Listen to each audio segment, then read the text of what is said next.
ভ্রু কুঁচকে ভারী কণ্ঠে বলল, এমনিতেই ভিজে আসছো, আবার মাথাও মুছতেছো না, পরে যদি সর্দি লেগে যায়?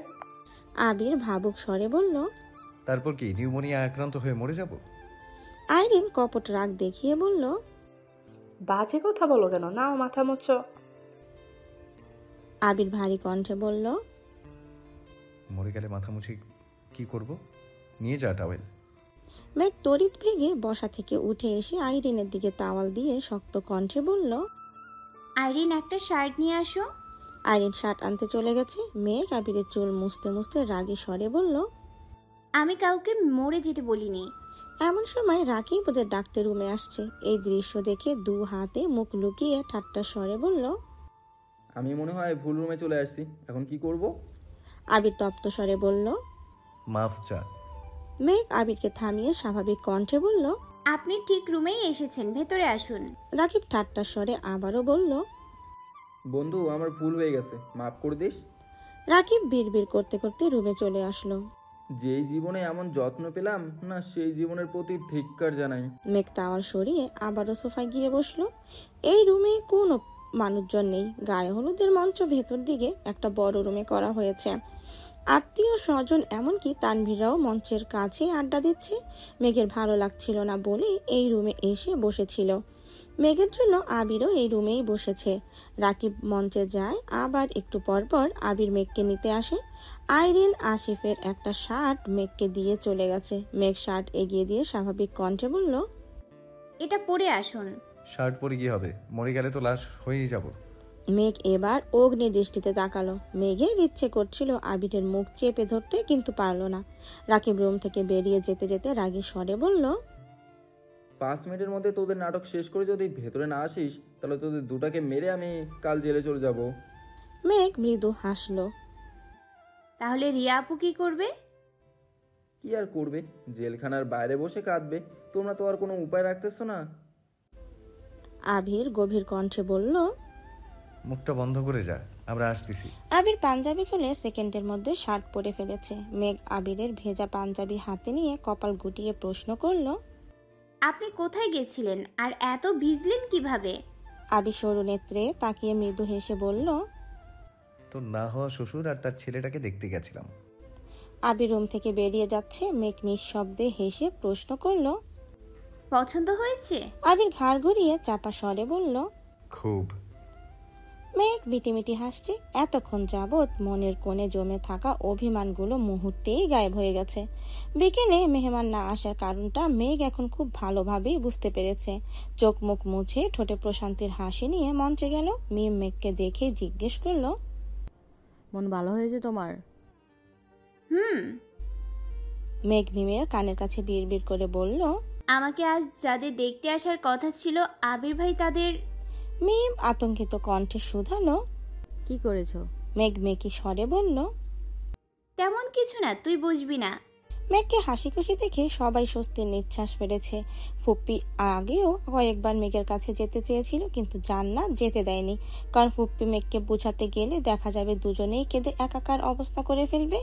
ছেলে শ্বশুর বাড়িতে এসে শাশুড়ি কাছে বিষয়টা আত্মীয়তা ভালো চোখে নেবে না, তাই জান্নাত ওনাকে মেঘের কাছে যেতে দেয়নি। প্রায় 2-3 ঘন্টা গায়ে হলুদের প্রোগ্রাম চলেছে।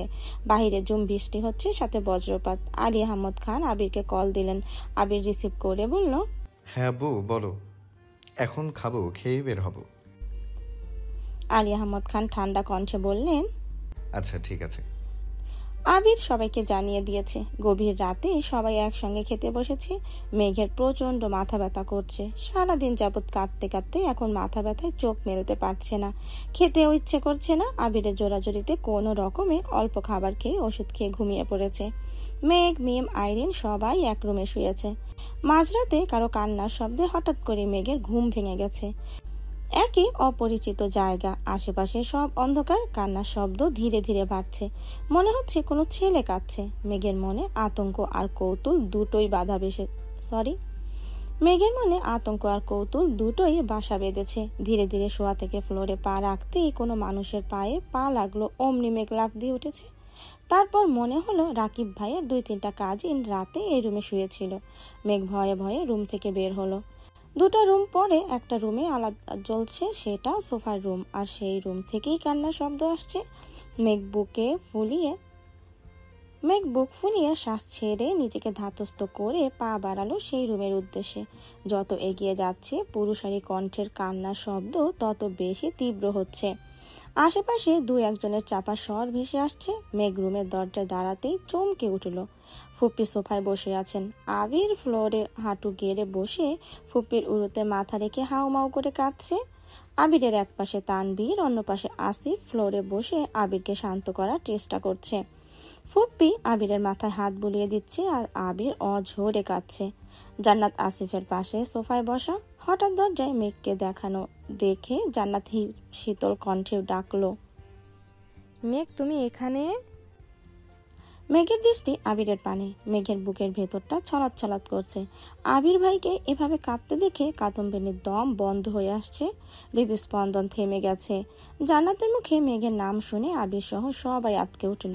মেঘ রুমে ঢুকতে ঢুকতে আর্তনাদ করে উঠল। কি হয়েছে ওনার? আবির চোখ মুছে সঙ্গে সঙ্গে রুম থেকে বেরিয়ে গেছে। আবিরের পেছন পেছন তানভীরও বেরিয়েছে। মেঘ আবারও জিজ্ঞেস করলো, আবির ভাইয়ের কি হয়েছে ফুপ্পি? উনি কাঁদছিলেন কেন? ফুপ্পিও ভেতরে ভেতরে কাঁদছেন। আসিফ স্বাভাবিক কণ্ঠে বলল। মেঘ একবার ফুপ্পিকে দেখছে, আবার আসিফ ভাইকে দেখছে, আবার জান্নাত আপুকেও দেখছে। আসিফ আবারও বলল, ঘুমিয়ে যাও মেঘ। জান্নাতের চোখে চোখ পড়তেই সেও ইশারা দিল। মেঘ আবারও এসে রুমে শুয়েছে, কিন্তু কোনোভাবেই ঘুম আসছে না। চোখের সামনে বারবার আবিরের কান্নারত মুখমণ্ডল ভেসে উঠছে। মনের আকাশ অমাবস্যা ন্যায় ঘুটঘুটে অন্ধকার হয়ে গেছে। কোথাও এক বিন্দু আলোর ছিটে ফোটাও নেই। আবির কেন কাঁদছিল, কি হয়েছে কিছুই বুঝতে পারছে না। বুকের ভেতর ভীষণ রকমের যন্ত্রণা হচ্ছে। রুমে অফুরন্ত বাতাস থাকার সত্ত্বেও মেঘ বুক ভরে শ্বাস নিতে পারছে না। মনে হচ্ছে কিছু একটা গলা চেপে ধরে আছে। এপাশ ওপাশ হাঁসফাঁস করতে করতে মেঘ আবারও ঘুমিয়ে পড়েছে। সকালে নাস্তা করেই আবিরা বাসার উদ্দেশ্যে বেরিয়ে পড়েছে। তানভীর গাড়ি চালাচ্ছে। আবির চোখ বন্ধ করে পাশের সিটে বসে আছে। মেঘ আবিরকে জিজ্ঞাসা করার সুযোগও খুঁজছে, কিন্তু কোনোভাবেই পাচ্ছে না। আবির আর তানভীর বাসায় এসে সাবান নিয়ে রেডি হয়ে দুপুরের দিকে আবারও বেরিয়েছে। রুমে শুয়ে বসে কোনোভাবেই মন টিকছে না মেঘের। বন্যাকে কল দিয়ে কিছুক্ষণ কথা বলেছে, তবুও মন স্থির হচ্ছে না। মেঘ নিচে আসতেই আলী আহমদ খান জিজ্ঞেস করলেন। মেঘ আস্তে করে বলল, যেতে ইচ্ছে করছিল না। না। আলী আহমদ খান মেঘকে খানিক দেখে মোলায়েম কণ্ঠে বলল। মেঘ মৃদু হেসে বলল, দুশ্চিন্তা করি না বড় আব্বু। আলী আহমদ খান ধীর কণ্ঠে বলল, এখনই নিয়ে আসছি। মেঘ মলিন হেসে বলল, জানি বড় আব্বু। মেঘ মাথা নিচু করে বিড়বিড় করে বলল, চা ভালো না লাগলে সত্যি কথা বলতে পারেন, আমি কিছু মনে করব না। মেঘ চুপচাপ পাশের সোফায় মাথা নিচু করে বসেছে। আলী আহমদ খান ভারী কণ্ঠে বলে উঠলেন, আপনাকেও ধন্যবাদ বড় আব্বু। আলী আহমদ খান ধীর কণ্ঠে শুধালেন। বড় আব্বুর ধীর কণ্ঠে বলা কথাতে মেঘের মন গলে গেছে। চোখ ছলছল করছে, মাথা তুলে তাকাতে পারছে না। ঠোঁটে জোর করে ধরে রাখা মিথ্যে হাসিটা আর ধরে রাখতে পারছে না। মেঘ ঢোক গিলে শীতল কণ্ঠে বলল, না। মেঘ আর বসে থাকতে পারল না। চিবুক নামিয়ে সিঁড়ি দিয়ে উঠে নিজের রুমে চলে গেছে। গত রাত থেকে অস্থির হয়ে থাকা মনটা ক্ষণে ক্ষণে কেঁপে উঠছে। আবির আর তানভীর বেশ রাত করে বাসায় ফিরেছে। ততক্ষণে সবাই গভীর ঘুমে আচ্ছন্ন। আবির সকালে উঠেই কোথাও বেরিয়েছে। আজ আবিরের বাসার সবার দাওয়াত। মেঘ যেতে না চাইলেও সবার জোরাজোরিতে বাধ্য হয়েই যাচ্ছে। মেঘ দূর থেকে রিয়া আপুকে দেখছে। মেয়েটাকে জান্নাত আপুর বিয়েতে দেখেছিল, তখন সে রাকিব ভাইয়ের প্রেমিকা ছিল। আজ সে বউ বেশে বসে আছে। মেঘ মনে মনে আওড়ালো, পূর্ণতা পাওয়া ভালোবাসাগুলো একটু বেশিই সুন্দর। রাকিব ভাইয়ের 7 বছরের ভালোবাসা আজ পূর্ণতা পেয়েছে। কত ঝড় ঝাপটা পেরিয়ে ওনারা এক হতে পেরেছেন, এটা শুধু ওনারাই জানেন। আমি তো শুধু 1 বছরের পরিশ্রান্ত হয়ে গেছি। 7 বছর ধৈর্য রাখা আমার পক্ষে অসম্ভব। রাকিব ভাইয়া আর রিয়া আপু, আপনাদের ভালোবাসা আজীবন বেঁচে থাকুক। হঠাৎ মেঘের নজর পড়ল রিয়া আপুর হাতের ইশারায় মেঘকে ডাকছে। মেঘ সহসা এগিয়ে গেল। রিয়া বসা থেকে উঠে মেঘকে জড়িয়ে ধরল। আকস্মিক ঘটনায় মেঘ বেশ আশ্চর্য হলো। রিয়া শান্ত স্বরে বলল। মেঘ কপালে ভাঁজ ফেলে জিজ্ঞেস করলো, ওনার ধন্যবাদ আমাকে কেন দিচ্ছেন? রিয়া মৃদু হেসে বলল। রিয়া অপ্রতিভী কণ্ঠে আবারও শুধালো। বাই দ্য ওয়ে, আবির ভাইয়াকে জড়িয়ে ধরার অনুমতি কি তুমি কোনো মেয়েকে দিবা?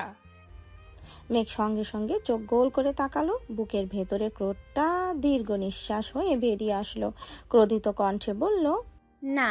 রিয়া মেঘের দুগালে হাত রেখে মোলায়েম কণ্ঠে জানতে চাইল। আবির ভাইয়াকে খুব ভালোবাসো তাই না? মেঘের বুকের ভেতরটা মোচড় দিয়ে উঠেছে, দু চোখ ছলছল করছে। মেঘ সঙ্গে সঙ্গে চোখ নামিয়ে নিয়েছে। রিয়া ঠোঁটে হাসি রেখে বলল। এই মেঘ, একদম কাঁদবে না। তোমার আবির ভাই দেখলে আমার সর্বনাশ করে ফেলবে। কেন? রিয়া ঢোক গিলে নিজেকে সংযুক্ত করে বলল। ভাববে আমি তোমাকে বাজে কথা বলেছি। মেঘ হুট করে প্রশ্ন করে বসলো। আপু, আবির ভাইয়া কোথায় জানেন? ওনার কি হয়েছে বলতে পারবেন? কি হয়েছে সঠিক জানি না, তবে ওর কথোপকথন শুনে মনে হয়েছে ভাইয়া কোনো বিষয় নিয়ে খুব বেশি ডিপ্রেশনে আছে। কি বিষয়? সেটা বলতে পারবো না গো।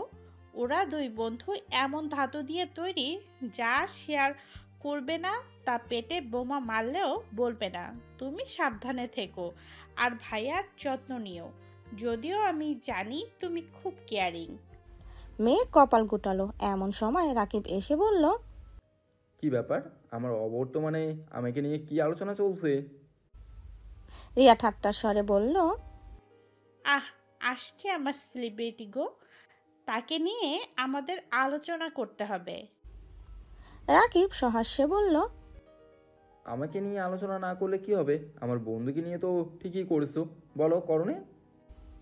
রিয়া ভেংচি কেটে বলল। হ্যাঁ করছি তো। আমার বন্ধু সেলিব্রিটি হলে তার বেস্ট ফ্রেন্ড হিসেবে আমিও সেলিব্রিটি। ও আচ্ছা, এই নিয়ম কবে থেকে চালু হলো? আজ এই মুহূর্ত থেকে। মেঘ তাদের খুনসুটি দেখছে আর হাসছে। রাকিব হঠাৎ মেঘের দিকে তাকিয়ে বলল। এই মেঘ, তুমি তো কিছুই খেলে না, তাড়াতাড়ি খেতে যাও। আবির তোমার জন্য না খেয়ে উপরে অপেক্ষা করছি। মেঘ উদ্বিগ্ন কণ্ঠে জিজ্ঞেস করলো। আবির ভাই কখন আসছেন? অনেকক্ষণ। মেঘ দ্রুত ছুটছে। রিয়া রাকিবের দিকে তাকিয়ে প্রশ্ন করলো। তুমি না কিছুক্ষণ আগে বলে গেলা ভাইয়া আসেনি? আরে মাত্রই আসছে। তাহলে মেঘকে অনেকক্ষণ বললা কেন? আবিরের প্রতি মেঘের এই উদ্বেগটা দেখতে খুব ভালো লাগে। আবির বলতেই মেয়েটা অজ্ঞান। রিয়া ফোঁস করে শ্বাস ছেড়ে গম্ভীর কণ্ঠে বলল।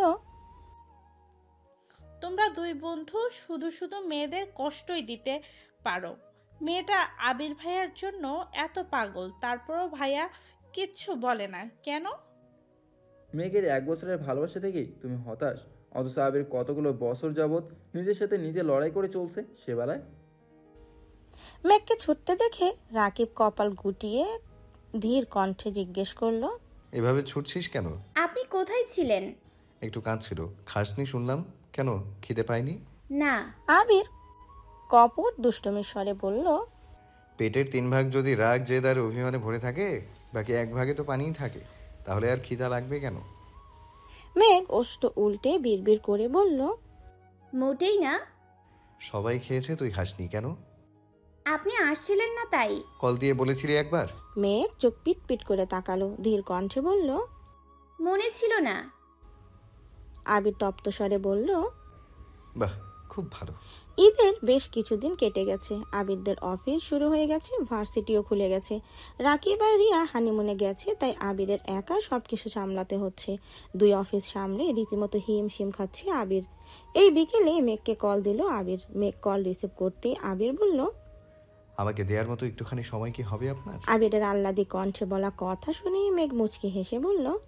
কেন হবে না? আপনি চাইলেই হবে। তাহলে রেডি হয়ে বের হন। মেঘ রেডি হয়ে বের হতেই দেখলো একটা রিক্সা দাঁড়ানো। মেঘ আশেপাশে আবিরকে খুঁজছে, কিন্তু আবির কোথাও নেই। অনেকটা সামনে যেতেই দেখলো আবির একটা গাছের নিচে দাঁড়ানো। মেঘ ডাকতেই রিক্সায় উঠে বসলো। মেঘ আবিরের দিকে তাকিয়ে প্রশ্ন করলো। বড় আব্বু তো সেদিন আপনাকে বাইক চালানোর অনুমতি দিয়েছে, তাহলে আপনার বাইক কোথায়? অফিসে। রিক্সা দিয়ে কোথায় যাচ্ছি? দেখি কোথায় যেতে পারি। অনেকটা পথ গিয়ে দুজনেই রিক্সা থেকে নামলো। কোলাহল শূন্য একটা রাস্তা। হঠাৎ দুই একটা গাড়ি আপন গতিতে ছুটছে। আবির মেঘকে নিয়ে একটা কালো রঙের নতুন ঝকঝকে প্রাইভেট কারের কাছে গিয়ে থামলো। আবির মৃদু হেসে প্রশ্ন করলো, গাড়িটা কেমন? মেঘ নিরুদ্বেগ ভঙ্গিতে বলল, ভালোই। পছন্দ হয়নি? কার না কার গাড়ি আমি পছন্দ করে কি করব? আবির উদাস ভঙ্গিতে বলল। গাড়িটা আজই কিনেছি, কেমন হয়েছে? মেঘের ভাবলেশহীন জবাব। আপনার সাথে ফাজলামি মানায় না। আবির ভ্রু গুটিয়ে বলল, আমি ফাজলামি করতে যাব কেন? সত্যি সত্যি আমার গাড়ি, এই যে চাবি। মেঘ অবিশ্বাস্য দৃষ্টিতে আবিরের হাতে থাকা চাবিটার দিকে তাকিয়ে রইল। ঢোক গিলে উষ্ণ স্বরে জানতে চাইল, আপনি গাড়ি কিনেছেন? জি ম্যাডাম। কিন্তু কেন? আবির ভারী কণ্ঠে বলল। গাড়ি পছন্দ হয়েছে কিনা সেটা বল। মেঘের গাড়ির দিকে মনোযোগ নেই, রাগী স্বরে বলল, গাড়ি আমি দু চোখে সহ্য করতে পারি না। আবির মুচকি হাসলো। মেঘ উদ্বিগ্ন কণ্ঠে জিজ্ঞেস করলো, আপনার বাইক কোথায়? অফিসে। কেন? মেঘ কাঁদো কাঁদো মুখ করে আবারও শুধালো। আপনি গাড়ি কেন কিনলেন? আবির মৃদু হেসে বলল, মাঝে মাঝে নিজের অবস্থান বোঝাতে তীব্র অপছন্দের জিনিসটাকেও পছন্দের তালিকায় যুক্ত করতে হয়। মেঘ শীতল কণ্ঠে বলল। আপনি বাইক চালাবেন নাকি গাড়ি? আবির মেকি স্বরে বলল, আমি বাইক চালাবো আর তুই গাড়ি। মেঘ সশব্দে হেসে বলল, আমি গাড়ি চালালে আপনার গাড়ি আহত হবে আর আমি আবির অগ্নি দৃষ্টিতে তাকাতেই মেঘ মুখ বন্ধ করে ফেলেছে। আবির স্বাভাবিক কণ্ঠে বলল, চল ঘুরে আসি। মেঘ আবিরের পাশের সিটে বসে আবিরের দিকে তাকিয়ে আছে। আবির বাইক কেনাতে বাইকে ওঠার জন্য বেশ যতটা আগ্রহ ছিল, গাড়িতে ওঠার জন্য সেই আগ্রহের এক অংশও নেই। ইট পাথরের শক্ত দেয়ালের মতোই খানবাড়ির প্রতিটা মানুষ পাষাণ হয়ে যাচ্ছে। সবাই সবার আপন হওয়া সত্ত্বেও মাঝে মাঝে নিষ্ঠুর মানবেনে আচরণ করে। আলী আহমদ খান একাই দুটো গাড়ি কিনেছেন, ইকবাল খান নিজের টাকায় আলাদা গাড়ি কিনেছেন, অবশেষে আবিরও গাড়ি কিনেছে। এ যেন প্রতিযোগিতা চলছে, নিজেদের অবস্থান যাচাইয়ের প্রবল প্রতিযোগিতা। আবির হঠাৎই মেঘের দিকে তাকিয়ে প্রশ্ন করলো, গাড়ি কিনেছি বলে রাগ করেছিস?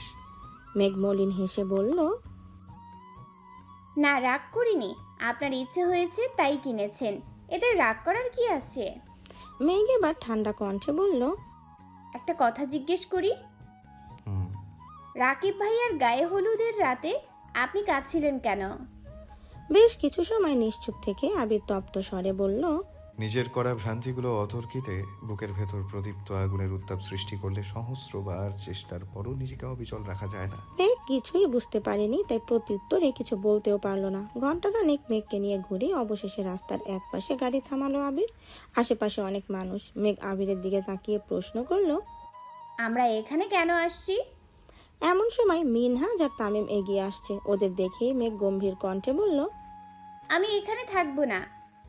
আবির মেঘের হাত ধরে আটকে দিল। মিনহাজ আর তামিম এগিয়ে এসে কোমল কণ্ঠে বলল, সরি ভাই। আবির মৃদু হেসে দুজনের সাথে হ্যান্ডশেক করতে করতে বলল, কোনো ব্যাপার না। মেঘ রাগে কটমট করছে। আবির এত স্বাভাবিকভাবে কথা বলছে দেখে মেঘের আরো বেশি রাগ হচ্ছে। মিনহাজ আর তামিম আবিরের সাথে টুকিটাকি কথা বলছে আর মেঘ ভেতরে ভেতরে ফুঁসছে। হঠাৎ কেউ একজন পেছন থেকে মেঘের চোখ ধরে। মেঘ চোখে হাত রেখে বোঝার চেষ্টা করলো, আনমনেই বলল, বন্যা। বন্যা চোখ ছেড়ে দিয়ে সামনে এসে বলল, হ্যাঁ বেবি। পেছন থেকে মিষ্টিরাও বেরিয়ে আসছে। সবাইকে দেখে মেঘের মন আবারও খারাপ হয়ে গেছে। আবির স্বাভাবিক কণ্ঠে বলল, মেঘ, যা হয়েছে সব ভুলে যা। একটা সময়ের পর পরিবার থেকেও বন্ধুরা আপন হয়। তুই এখন সেই সময়ে আছিস, সামান্য বিষয় নিয়ে রাগ করে থাকিস না প্লিজ। মেঘ রাগে ফোঁস করে বলল, ওইটা সামান্য বিষয় ছিল না, আর আমার কোনো বন্ধুর প্রয়োজন নেই।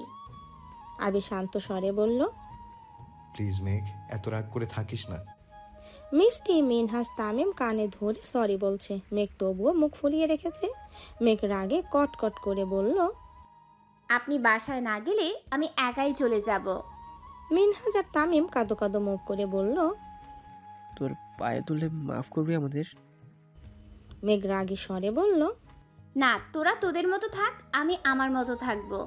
আবির মেঘকে নিচের দিকে ঘুরিয়ে মোলায়েম কণ্ঠে বলল, আমি চাই না আমার কারণে তুই তোর বন্ধুদের সাথে এমনভাবে সম্পর্ক নষ্ট করে দিস। ওইটা শুধুই একটা অ্যাক্সিডেন্ট ছিল আর কিছুই না। ওখানে কারো দায় ছিল না, বুঝার চেষ্টা কর। তুই নিজেকে আর কষ্ট দিস না প্লিজ। আমি পারবো না, আমি ভুল করেছি, আমি ভুলের শাস্তি হিসেবে নিজেকে একা করেছি, আমি একাই থাকবো। আবির ঠান্ডা কণ্ঠে বলল। আমার কথা মানবি না? মেঘ এবার থামলো, চোখ ছোট করে আবিরের দিকে তাকিয়ে রাগী স্বরে বলল। আপনি ওদের সাথে মেশার জন্য এত জোর করছেন কেন? আবির মলিন হেসে বলল। জানি না, কিন্তু আমি চাই তুই ওদের সাথে আগের মতো চলাফেরা কর। তুই আমার কথা মানবি কিনা বল। মেঘ কিছুক্ষণ চুপ থেকে গম্ভীর কণ্ঠে বলল। আমি ওদের সাথে কথা বললে আপনি যদি খুশি হন তাহলে আমি কথা বলবো। ধন্যবাদ। আবির সবাই থেকে বিদায় নিয়ে চলে গেছে। আড্ডা দেওয়া শেষ হলে নিতে আসবে। মেঘরা কিছুটা এগিয়ে গিয়ে শান্তশিষ্ট জায়গা দেখে বসলো। মিষ্টি উদ্যোগী হয়ে বলল। সরি মেঘ, আমাদের করা দুষ্টুমিতে এত বড় বাস খাবো ভাবতেই পারিনি। প্লিজ মাফ করে দে। তামিম গম্ভীর কণ্ঠে বলল। আসলে আমাদের জায়গা থেকে যেটাকে ঠিক মনে হয়েছিল আমরা সেটাই করেছি, কিন্তু আমাদের করা কাজটা যে ভুল ছিল সেটা বুঝতে পারিনি। বন্যা গম্ভীর কণ্ঠে বলল। আমি বহুবার তোদের সাবধান করেছিলাম, তোরা আমার কথা পাত্তাই দেসনি। তোদের জন্য তানবীর ভাইয়ের কাছে কত বকা খেতে হয়েছে আমার, এইটাই কে নিবে? মিনহাজ গড়া খাকারি দিয়ে বলল। আসলেই আমাদের সেদিন তোর কথা শোনা উচিত ছিল, একমাত্র তুই ঠিক ছিলি। মিষ্টি বলে উঠল। বন্যা মেঘের ব্যাপারে বরাবরই ঠিকই থাকে, আমরাই বারবার ভুল প্রমাণিত হই। আসলে আমরা মেঘের সত্যিকারী বন্ধু না, ডিপার্টমেন্টের পরিচয়। হয়তো 4 বছর একসাথে পড়বো, তারপর যে যার মতো সব ভুলে চলে যাব। কিন্তু বন্যা, সে কিন্তু সেই স্কুল জীবন থেকে মেঘের সাথে আছে। মেঘ কেমন, ওর ইচ্ছে, পছন্দ অপছন্দ সব কিছু বন্যার সবচেয়ে বেশি জানে। অথচ আমরা বন্যার কথা না শুনে নিজেরাই মায়া দেখিয়ে উল্টো বিপদে পড়লাম। তামিম গম্ভীর কণ্ঠে বলল। সত্যিই বন্যার মতো বান্ধবী পাওয়ার ভাগ্যের বিষয়। মেঘ বলল। সেই ঘটনার পর আমিও বুঝেছি বন্যা ছাড়া আমার আর কোনো বন্ধু নেই যে সত্যি আমার ভালো চায়। মিষ্টি খানিক থেমে আবারও বলল। এই মেঘ, বন্যা তো তোর বেস্ট ফ্রেন্ড, তাই না? একমাত্র বেস্ট ফ্রেন্ড। ছোট থেকে অনেক বান্ধবী হারিয়েছি, কিন্তু বন্যা সবসময় আমার পাশে ছিল আর এখনো আছে। আল্লাহ বোধহয় চান আমরা সব সময় একসাথে থাকি। বন্যা হেসে বলল। হ্যাঁ, এই জন্যই তো দুজনে এক সাবজেক্টে চান্স পেয়েছি। মিষ্টি মেঘের দিকে তাকিয়ে ধীর কণ্ঠে বলল। মেঘ, তুই চাইলে তোদের সম্পর্কটা সারা জীবন এমন রাখতে পারবি। কিভাবে? মিষ্টি মোলায়েম কণ্ঠে বলল। বন্যাকে তানভীর ভাইয়ের সঙ্গে বিয়ে দিলে বন্যা তোর ভাবি হয়ে যাবে, তাহলে তোদের সম্পর্ক আজীবন এমনই থাকবে ইনশাল্লাহ। বন্যা চেঁচিয়ে উঠল। জীবনেও না, পাগলের মতো কথা বলিস না। মেঘ কিছুক্ষণ চুপ থেকে হঠাৎ বলল। সত্যি তো, আমি এইটা কোনোদিন ভাবিনি। কেন? মেঘ বন্যার দিকে তাকিয়ে মুচকি হেসে বলল। বেবি, তুমি কি আমার বন্যা মেঘের মুখ চেপে ধরে লাগি স্বরে বলল। আপনি যাকে অফারটা দিচ্ছেন সে আপনার তার ছিঁড়া অফার শোনার জন্য একদম প্রস্তুত নয়, সরি। মেঘ নিজের মুখ থেকে বন্যার হাত সরিয়ে লম্বা করে শ্বাস নিয়ে বলল। আমি যা চাই তা পাই, তোকে আমার ভাবি হিসেবে চাইছি, ইনশাল্লাহ সেটাও পেয়ে যাব। বন্যা হুঙ্কার দিয়ে উঠল। তোর আজগুবি ইচ্ছে পূরণ হওয়ার নয়। মেঘ মুখ ফুলিয়ে কপাট গুটিয়ে সূক্ষ্ম নেতে বন্যার দিকে তাকিয়ে আছে। সাদিয়া বলে উঠল। পূর্ণ হওয়ার নয় কেন? তুই কি অন্য কাউকে পছন্দ করিস? বন্যা কিছু বলার আগেই মেঘ গর্জে উঠে বলল। না, বন্যা কাউকে পছন্দ করে না আর করবেও না, করলে শুধু আমার ভাইকেই করবে। এর মধ্যে মিনহাজ বলল। মেঘ, তুই এতদিনে একটা সঠিক সিদ্ধান্ত নিয়েছিস। আমরা আজ আছি কাল নেই, কিন্তু তোর ভাবি করে নিলে বন্যা সারা জীবন তোর পাশে থাকবে। বন্যা নাকের ডগা লাল বর্ণ ধারণ করেছে, রাগে চোখ মুখ আগুনের মতো হয়ে গেছে। চোয়াল শক্ত করে বন্যা বলল। তুই আর কথা বলিস না, ভণ্ড কোথাকার। সেদিন তো খুব করে বলেছিলি কার এত সাহস যে মেঘের গায়ে হাত তুলবে। আমি দেখব, মেঘকে বাঁচাবো। পরে কোথায় ছিল বাঁচানোর ক্ষমতা? আবির ভাইয়ার এক ধমক খেয়ে তো স্তব্ধ হয়ে গেছিলি। মিনহাজ ঢোক গিলে উষ্ণ স্বরে বলল, দমকে স্তব্ধ হয়নি, অন্য কারণে হয়েছিলাম। সাদিয়া জিজ্ঞেস করলো, কি কারণে? তোদের বলা যাবে না, কারণ তোরা ভয় পাবি। মিষ্টি গম্ভীর কণ্ঠে বলল, ভাব কম নিয়ে বল। মিনহাজ কপাল চুলকিয়ে বিড়বিড় করে বলল, সেদিন আবির ভাইয়ার কাছে কিছু একটা ছিল, সেটা বুঝতে পেরেই আমি ভয়ে চুপ করে গিয়েছিলাম। মেঘ ভ্রু কুচকে তাকিয়ে আছে, দৃষ্টিতে তিক্ততা। বন্যাও মুখ বেঁকিয়ে চেয়ে আছে। সাদিয়া আর মিষ্টি বেশ কৌতূহলী। সাদিয়া নিচু স্বরে জিজ্ঞেস করলো, কি ছিল? ভয় পাবি না তো? না, বল। মিনহাজ ঢোক গিলে ধীর কণ্ঠে বলল। রিবল। মেঘ সঙ্গে সঙ্গে গর্জে ওঠে, চুপ কর মিনহাজ, আবির ভাইকে কি তোর গুন্ডা মনে হয়? আমার আবির ভাইয়ের নামে আর একটা বাজে কথা বললে আমিই তোকে শেষ করে ফেলবো। মিনহাজ ভ্রু গুটিয়ে ভাবলেশহীন জবাব দিল, আমি জানি তোরা বিশ্বাস করবি না, তাই তোদের এতদিন কিছুই বলিনি।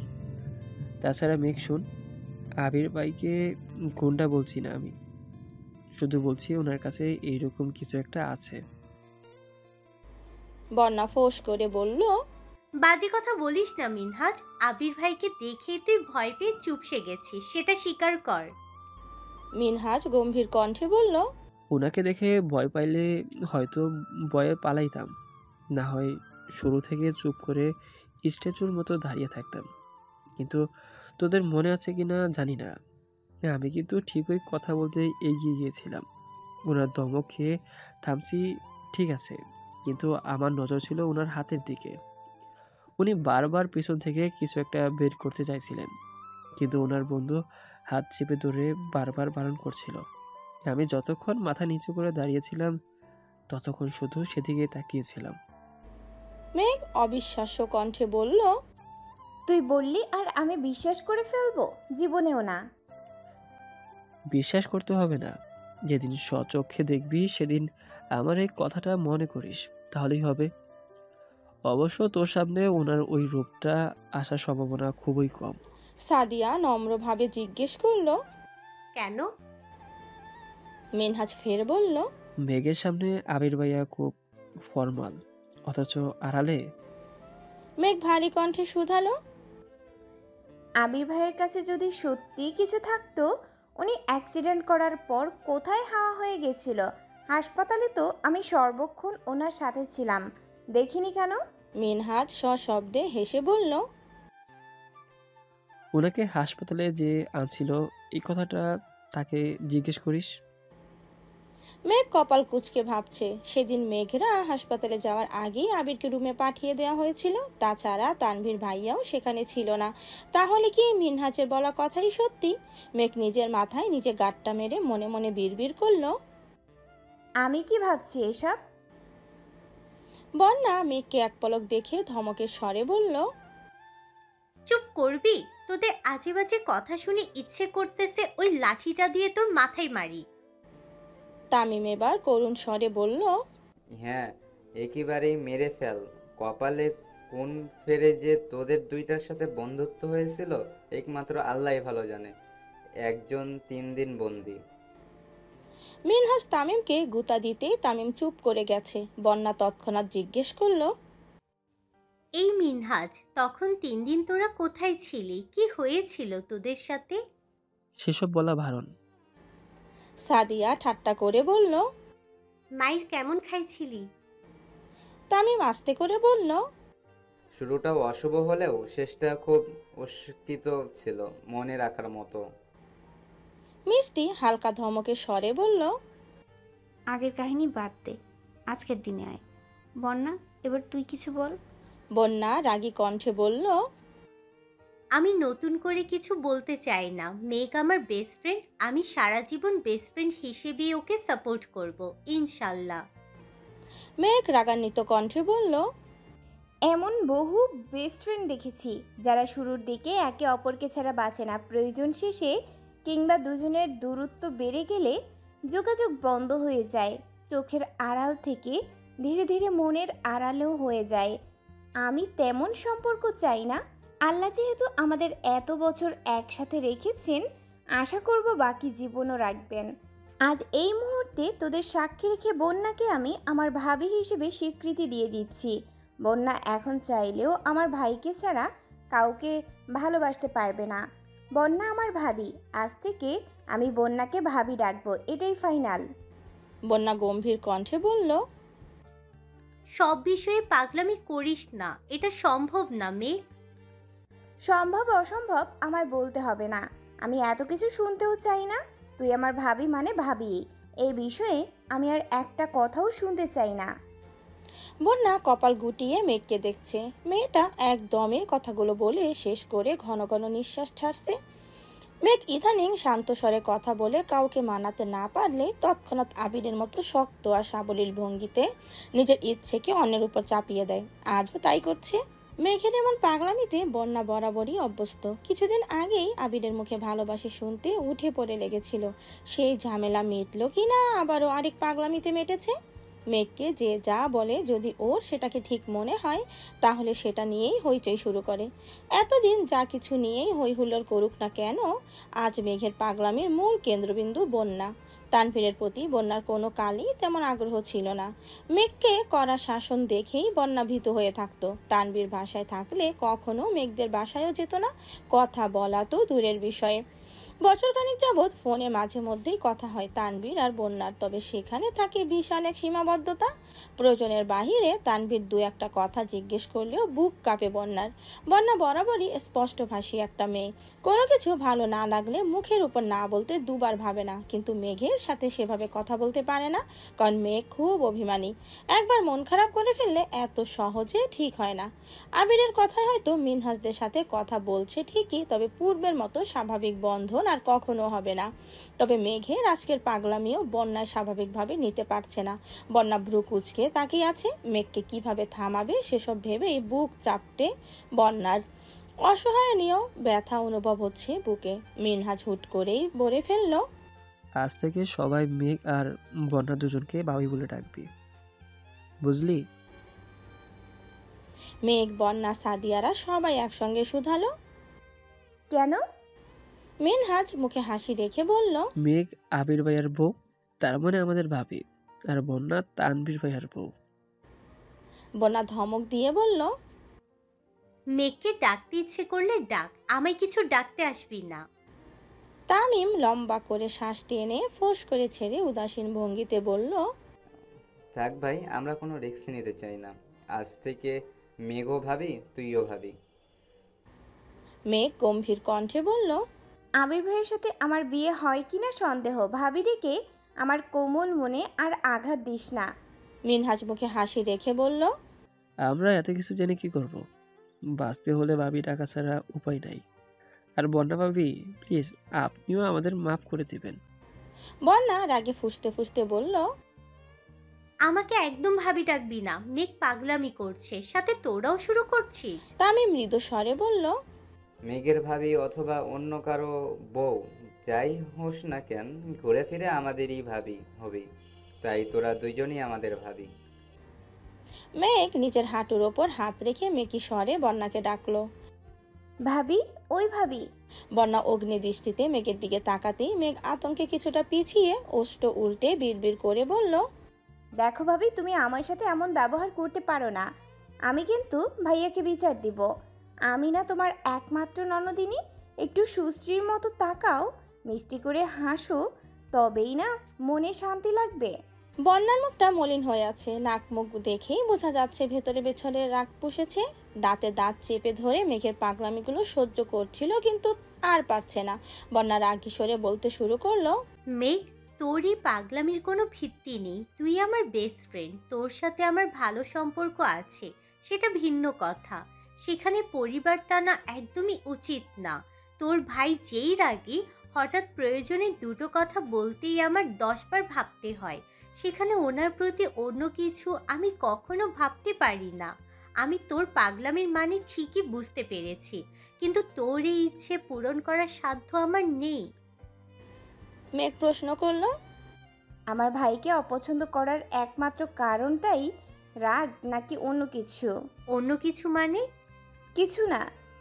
বন্যা ঢোক গিলে চুপচাপ বসে আছে। আরও 30 মিনিটের মতো চলল এই নীরব যুদ্ধ। মিনহাজ, তামিম, মিষ্টি, সাদিয়াও বন্যাকে বোঝানোর চেষ্টা করছে, কিন্তু বন্যা নিজের জায়গায় অনড়।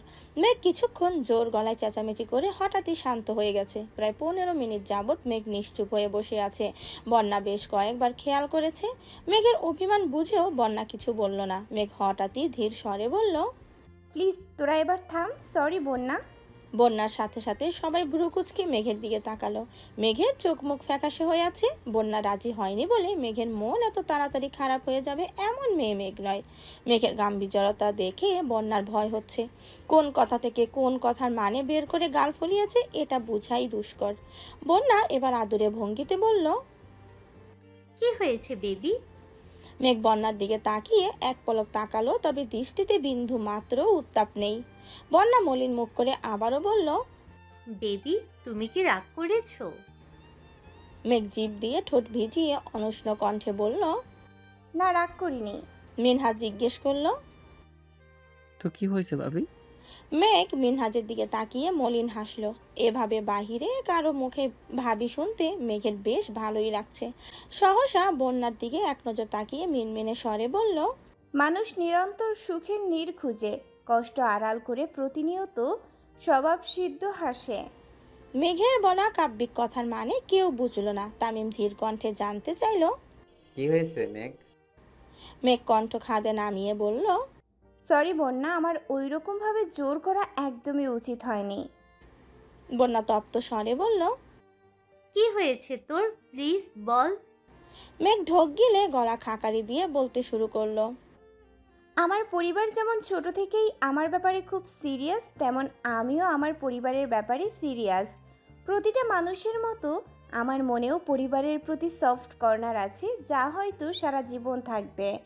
আমার পরিবারের অভ্যন্তরীণ সমস্যার কথা আমি এত সহজে কাউকে বলি না, এমনকি বন্যাকেও না।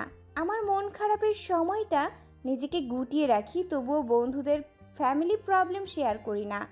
আবির ভাই ব্যতীত বাসার সবার সাথেই আমার খুব ভালো সম্পর্ক, এমনকি যেই তানবীর ভাইয়া আমায় ছোট থেকে কড়া শাসনে রেখে আমাকে বড় করেছে, তাকে আমি খুব ভালোবাসি। শেষ কথাটা বলতেই মেঘের চোখ বেয়ে 2 ফোঁটা পানি গড়িয়ে পড়ল। সাদিয়া জিজ্ঞেস করলো, তোর পরিবারে কি সমস্যা, কিছু হয়েছে? মেঘ চোখের পানি মুছে ভেজা কণ্ঠে আবারও বলতে শুরু করলো, একটা সময় পর্যন্ত ভাইয়ার প্রতি আমার ক্ষোভের অন্ত ছিল না, কিন্তু সব কিছু অসহ্য লাগতো। কিন্তু হঠাৎ সব কিছু কেমন যেন বদলে গেল। একদিন আমি স্কুল থেকে ফিরে দেখি ভাইয়া ড্রয়িং রুমের ফ্লোরে বসে 2 হাতে মাথা চেপে ধরে কাঁদছে। আম্মু আর বড় আম্মু ভাইয়াকে বোঝানোর চেষ্টা করছে, অন্যদিকে আব্বু আর বড় আব্বু যা তা বলে চিৎকার করছে। আমার ছোট্ট মস্তিষ্কে তখন কিছুই ঢুকছিল না। ভাইয়া তখন উচ্চ মাধ্যমিক পরীক্ষার্থী ছিল। কিছুদিন পর পরীক্ষা, অথচ ভাইয়ার অবস্থা নাজেহাল হয়ে পড়েছিল। আমি আম্মুকে অনেকবার জিজ্ঞেস করেও সঠিক তথ্য জানতে পারিনি। বড়রা আমার থেকে কিছু একটা লুকাতে প্রতিনিয়ত ব্যস্ত থাকতো। আমিও কৌতূহল হয়ে জানতে চেষ্টা করলাম। তারপর মোটামুটি যা বুঝেছি, ভাইয়া কলেজে পড়াকালীন এক মেয়ের সাথে পরিচয় হয়েছিল। মূলত মেয়েটা নিজে থেকেই ভাইয়ার সাথে বন্ধুত্ব করেছিল, তাও প্রায় 1 বছর ভাইয়ার পিছু পিছু ঘুরে। 1 বছর পর থেকে ভাইয়া মেয়েটার সাথে টুকিটাকি কথা বলা শুরু করে, যা এক পর্যায়ে সম্পর্কের দিকে এগোয়। ভাইয়ার টেস্ট পরীক্ষার আগে আগে মেয়েটা হঠাৎ ভাইয়াকে প্রপোজ করে বসে। যেহেতু মেয়েটার সাথে ভাইয়ার ভালো সম্পর্ক ছিল, তাই ভাইয়াও রাজি হয়ে গেছিল। পরীক্ষার ব্যস্ততায় প্রায় 1 মাস কেটে যায়। এরপর ভাইয়া এক ফ্রেন্ড ভাইয়াকে মেয়েটার ব্যাপারে কিছু তথ্য দেয়। ভাইয়া প্রথমে একদমই বিশ্বাস করেনি, কিন্তু পরবর্তীতে খোঁজ নিয়ে জানতে পারে ভাইয়ার বন্ধুর বলা প্রতিটা কথাই সত্যি ছিল। তারপর থেকেই ভাইয়ার অবস্থা খারাপ হয়ে গেছিল। একের পর এক অসুস্থতা লেগেই ছিল। প্রায় 6 মাস ভাইয়া দুনিয়ার কোনো খবর বলতে পারেনি। ইয়ার লস গেছে। তারপর ধীরে ধীরে কিছুটা সুস্থ হয়েছে। পড়াশোনায় ইরেগুলার হওয়ার পর থেকে আব্বুর সাথে ভাইয়ার সম্পর্কের বিশাল ফাটল ধরেছে। বড় আব্বুও তেমন কথা বলতো না। শরীর সুস্থ হলেও ভাইয়ার মন তখনও অসুস্থই ছিল। তারপর থেকে আবির ভাই আর ভাইয়ার সম্পর্ক গভীর হতে শুরু করলো। ভাইয়ার সব আবদারের মাধ্যম হয়ে ওঠে আবির ভাই। ভাইয়ার মনের অবস্থা ঠিক রাখতে আবির ভাই ভাইয়াকে সব বিষয়ে সাপোর্ট করতে শুরু করে। ভাইয়া হুট করে সিদ্ধান্ত নেয় সে রাজনীতি করবে। আম্মুদের বলেছে, কিন্তু আম্মুরা কেউ রাজি না। আব্বুরা তো আরও রাজি না। শুনেছিলাম আবির ভাইও রাজি ছিল না, কিন্তু ভাইয়ার খুশির জন্য বাধ্য হয়ে ভাইয়াকে সাপোর্ট করেছে, আর এখন পর্যন্ত প্রতিনিয়ত করেই যাচ্ছে। এসব ঘটনা দেখতে দেখতে তানভীর ভাইয়ার প্রতি আমার চিন্তাধারা বদলাতে শুরু করে। সেই সাথে আবির ভাইয়ের প্রতিও। আমার ভাইয়ের যখন মানসিক সাপোর্ট দরকার ছিল, তখন আবির ভাই সেই সাপোর্টটা দিয়েছিল।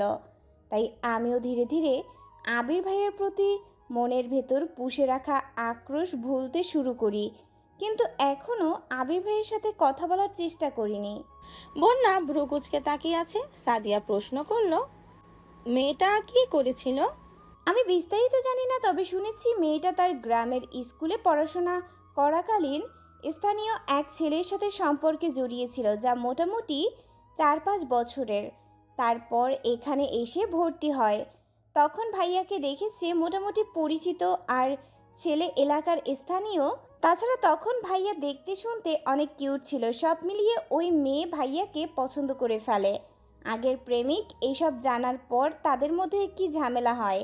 এরপর মেয়েটা জেদ করে ভাইয়ার সাথে সম্পর্কে জড়ায়। ওই ছেলেও কম ছিল না। যখন নিজে মেয়ের সাথে পারছিল না, তখন মেয়ের বাড়িতে জানিয়ে দেয়। মেয়েকে নিয়ে ঝামেলা শুরু হয়। সেই ঝামেলায় আমার ভাই ফেঁসে গেছিল। কথা নাই বার্তা নাই, মেয়ের বাবা একদিন আমাদের বাসায় এসে যা তা বলেছে, যা আব্বু আর বড় আব্বু সহ্য করতে পারেনি। সেই থেকে আমাদের বাসার মূল ঝামেলার শুরু হয়েছিল। মিষ্টি চাপা স্বরে বলল, তোর ভাই এখন ঠিক আছে তো?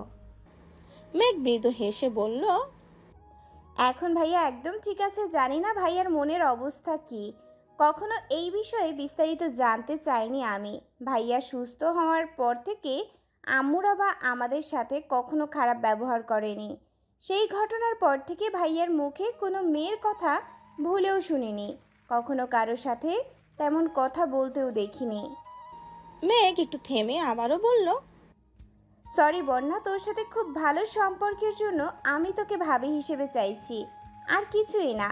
আমি চাই না আমার পাগলামির জন্য তুই আমার ভাইকে ভুল বুঝিস না। ভাইয়া যেহেতু আমার, আর তুইও আমার বেস্ট ফ্রেন্ড, তাই আমি কাউকেই কষ্ট দিতে পারবো না। আমি চাই আমার ভাইয়ের জীবনে এমন কেউ আসুক যে আমার ভাইয়ের অতীত জেনে তাকে ভালোবাসবে। মিথ্যা মায়ায় নয়, বরং সত্যিকারের ভালোবাসার বন্ধনে জড়াবে, যেখানে কোনো মিথ্যার দেয়াল থাকবে না, নিজেকে বিশ্বস্ত প্রমাণ করার চেষ্টা থাকবে না।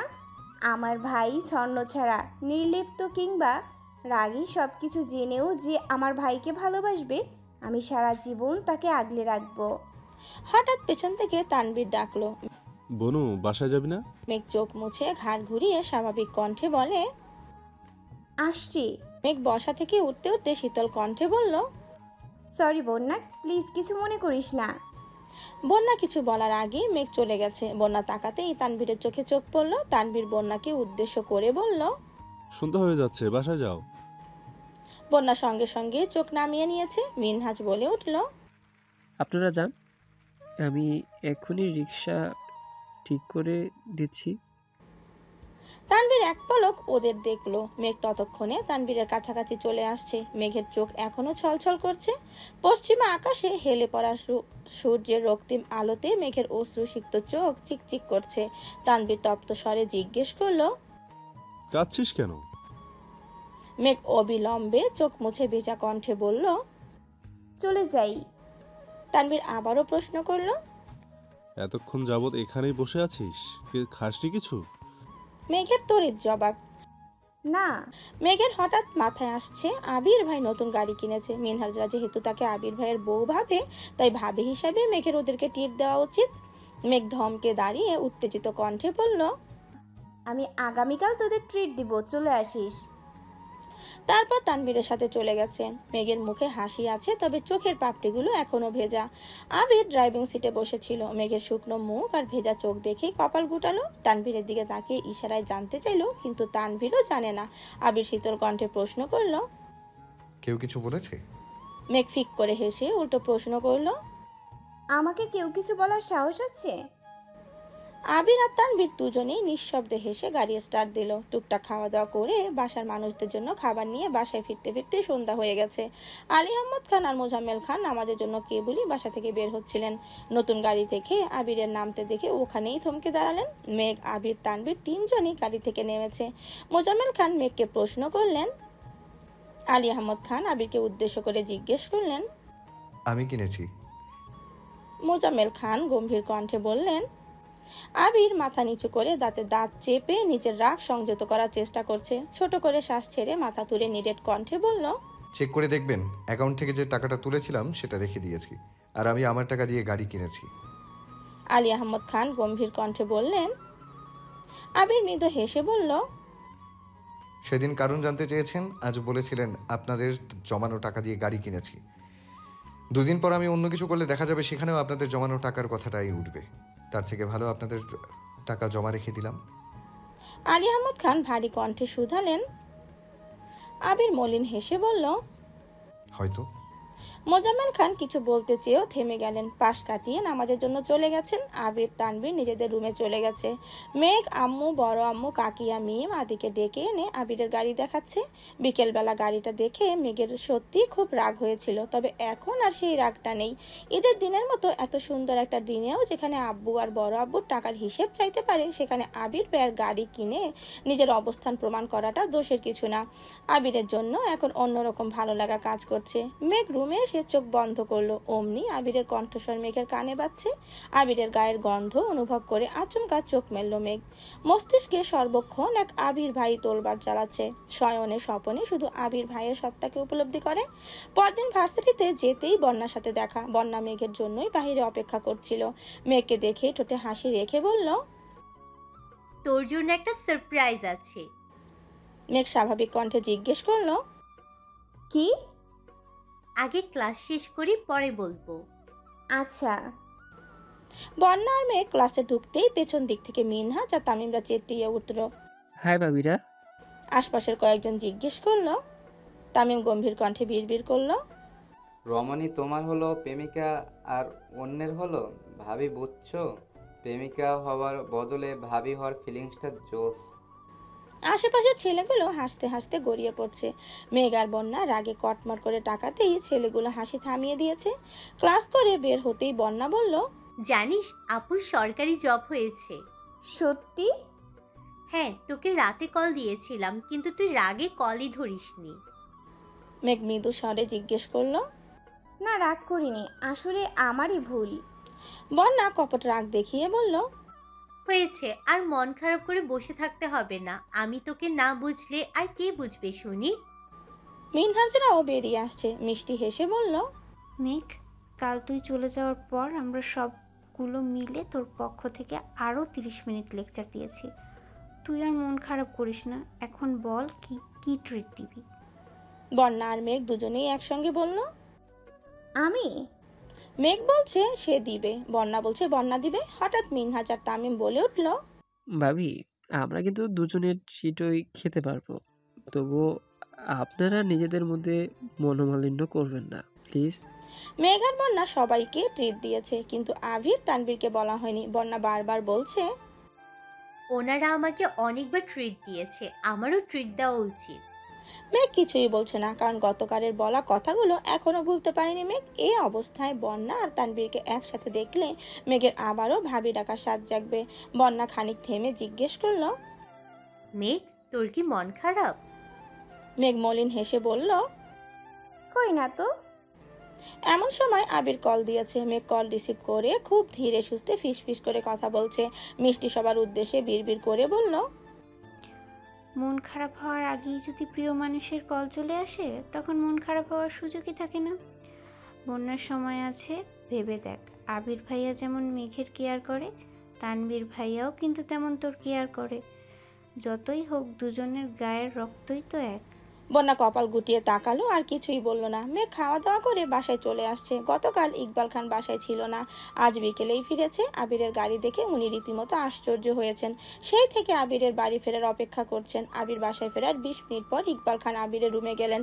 কাকামণিকে দেখেই আবির শোয়া থেকে উঠে বসলো। ইকবাল খান ঠান্ডা কণ্ঠে জিজ্ঞেস করলেন, ফ্রি আছিস? হ্যাঁ, কেন? ছাদে চল, কথা আছে। কি হয়েছে কাকামণি? চল আগে। আবিরকে নিয়ে ছাদে চলে আসছেন। ছাদের মাঝ বরাবর বসে ইকবাল খান ধীর কণ্ঠে জানতে চাইলেন, তুই যা করেছিস তা কি বুঝে শুনে করেছিস? আবির কপাল গুটিয়ে শুধালো, মানে? তোকে গাড়ি কেনার জন্য নিষেধ করেছিলাম আমি, বারবার বলেছি আমার গাড়িটাই তোর, তারপরেও তুই গাড়ি কিনলি কেন? আমার কারো কথা শুনতে ভালো লাগে না। তুই যে ধ্বংস নীলায় মেতেছিস, এর ফলাফল খুব ভয়ানক হবে। আবির নিশ্চুপ মাথা নিচু করে বসে আছে। ইকবাল খান ধীর কণ্ঠে প্রশ্ন করলেন, তুই কি জেনে বুঝে মেঘকে ভালোবেসেছিস? ইকবাল খানের দিকে আশ্চর্য নয়নে তাকিয়ে আছে আবির। কাকামণি মেঘের কথা কিভাবে জানতে পারলো? আবির আনমনে বলল, যখন ভালোবেসেছি তখন বাসার সিচুয়েশন জানা বা বুঝার বয়স ছিল না আমার। ইকবাল খান মেকি স্বরে বললেন, এখন তো বুঝতেছিস, ছেড়ে দিতে পারবি? আবির গর্জে উঠে বলল, না, আমি ওকে ছাড়া বাঁচবো না। আমি তো দিব্যি বেঁচে আছি আর ভালো আছি। আবির নিরেট কণ্ঠে বলল, আমি তোমার মতো শক্ত খোলসে নিজেকে আবদ্ধ করে সারা জীবন কাটাতে পারবো না কাকামণি। বাসার পরিস্থিতি বোঝার পর থেকে এখন পর্যন্ত নিজের অনুভূতিগুলোকে বন্দি করে রাখতে রাখতে আর পারছি না। তবুও মনের কোণে ক্ষীণ আলো জ্বলছে। মনে হচ্ছে হয়তো সবকিছু ঠিক করতে পারবো। যদি ঠিক না হয় তখন? আবির মৃদু হেসে জবাব দিল, যা কিছু হতে পারে। ইকবাল খান শান্ত স্বরে বললেন, তোদের অপ্রকাশিত আবেগগুলো দেখে মাঝে মধ্যে আমারই ভয় হয়। মেয়েটার মুখের দিকে তাকানো যায় না। আমার হাতে ক্ষমতা থাকলে আমি ধূমপান করে তোদের বিয়ে দিয়ে দিতাম। আবির মুচকি হেসে বলল, কখনো প্রয়োজন হলে পাশে থেকো প্লিজ। ইকবাল খান শক্ত কণ্ঠে বললেন, আমার হাতে ক্ষমতা থাকলে আমি ধুমধাম করে তোদের বিয়ে দিয়ে দিতাম। ইনশাল্লাহ আমি সবসময় তোর পাশে আছি। আর পাশে আছি বলেই তোকে গাড়ি কিনতে নিষেধ করেছিলাম। টাকা খরচ করতে বারবার নিষেধ করি। কখন কোন পরিস্থিতি সামনে আসে বলা যায় না। সমস্যা নেই, তুমি চিন্তা করো না। আবির আর ইকবাল খান বেশ কিছুক্ষণ ছাদে কথা বলল। আবির হঠাৎ প্রশ্ন করলো, আচ্ছা কাকামণি, আমি মেঘকে পছন্দ করি এটা তুমি কিভাবে জানো? ইকবাল খান শান্ত স্বরে বললেন, আমি আরো 6 মাস আগে থেকেই তোদের খেয়াল করেছি। প্রথম একটা বুঝতে না পারলেও ধীরে ধীরে বুঝতে পেরেছি। শোন, বাসায় একটু সাবধানে থাকিস। আচ্ছা। আবির নিজের রুমে চলে গেছে। দেখতে দেখতে আরো 15 দিন কেটে গেছে। এরই মধ্যে বন্যা একদিন মিম, মেঘ, আদি, তানভীর, আবির সবাইকে ট্রিট দিয়েছে। আজ ভোরবেলা ঘুম থেকে উঠে না খেয়ে তানভীর বেরিয়ে গেছে। আবিরও তাড়াহুড়া করে নাস্তা করে বেরিয়েছে। আবির আজ আব্বুর অফিসে যায়নি, সরাসরি নিজের অফিসে চলে আসছে।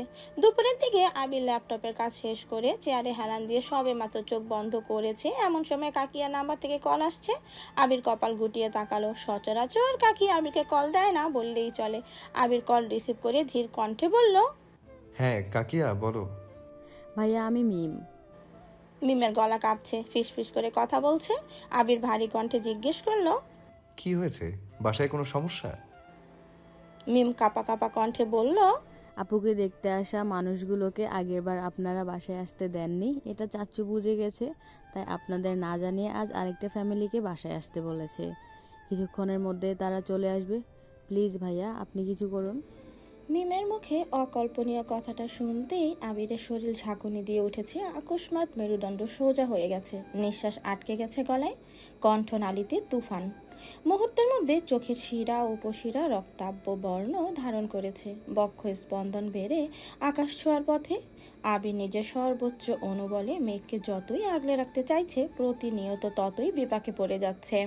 মেঘের মুখে নিরন্তর হাসি ফুটাতে আবির নিজের সাথে একের পর এক নিঘুর বিগ্রহ করেই চলেছে, তারপরও কোনো কিনারা পাচ্ছে না। কণ্ঠস্বরে তেজ ঢেলে আবির শক্ত কণ্ঠে জিজ্ঞেস করলো, মেঘ কোথায়? আম্মুরা সবাই আপুর রুমে বসে আছে আর আপুকে সাজুগুজু করতে বলছে, কিন্তু আপু চুপচাপ বসে আছে। আবির চোখ বন্ধ করে জোরে শ্বাস টেনে পরপর সর্বশক্তি দিয়ে নিঃশ্বাস ছেড়ে নিজেকে নিরুদ্ধ করার চেষ্টা করলো। অতঃপর নিরেট কণ্ঠে বলল, ওকে বলি সাজুগুজু করতে হবে না, আর দেখিস ওই দিনের মতো কান্নাকাটি যেন না করে, আমি দেখছি। মিম আতঙ্কিত কণ্ঠে বলল, আপনি এখন বাসায় আসলে সমস্যা হবে। আবির অধম্য কণ্ঠে বলল, বাসায় আসবো না। শোন, তোর দায়িত্ব হলো যত দ্রুত সম্ভব তুই ছেলের বাবার নামটা জেনে আমায় কোনোভাবে টেক্সট করে জানাবি। মিম শীতল কণ্ঠে বলল, আচ্ছা।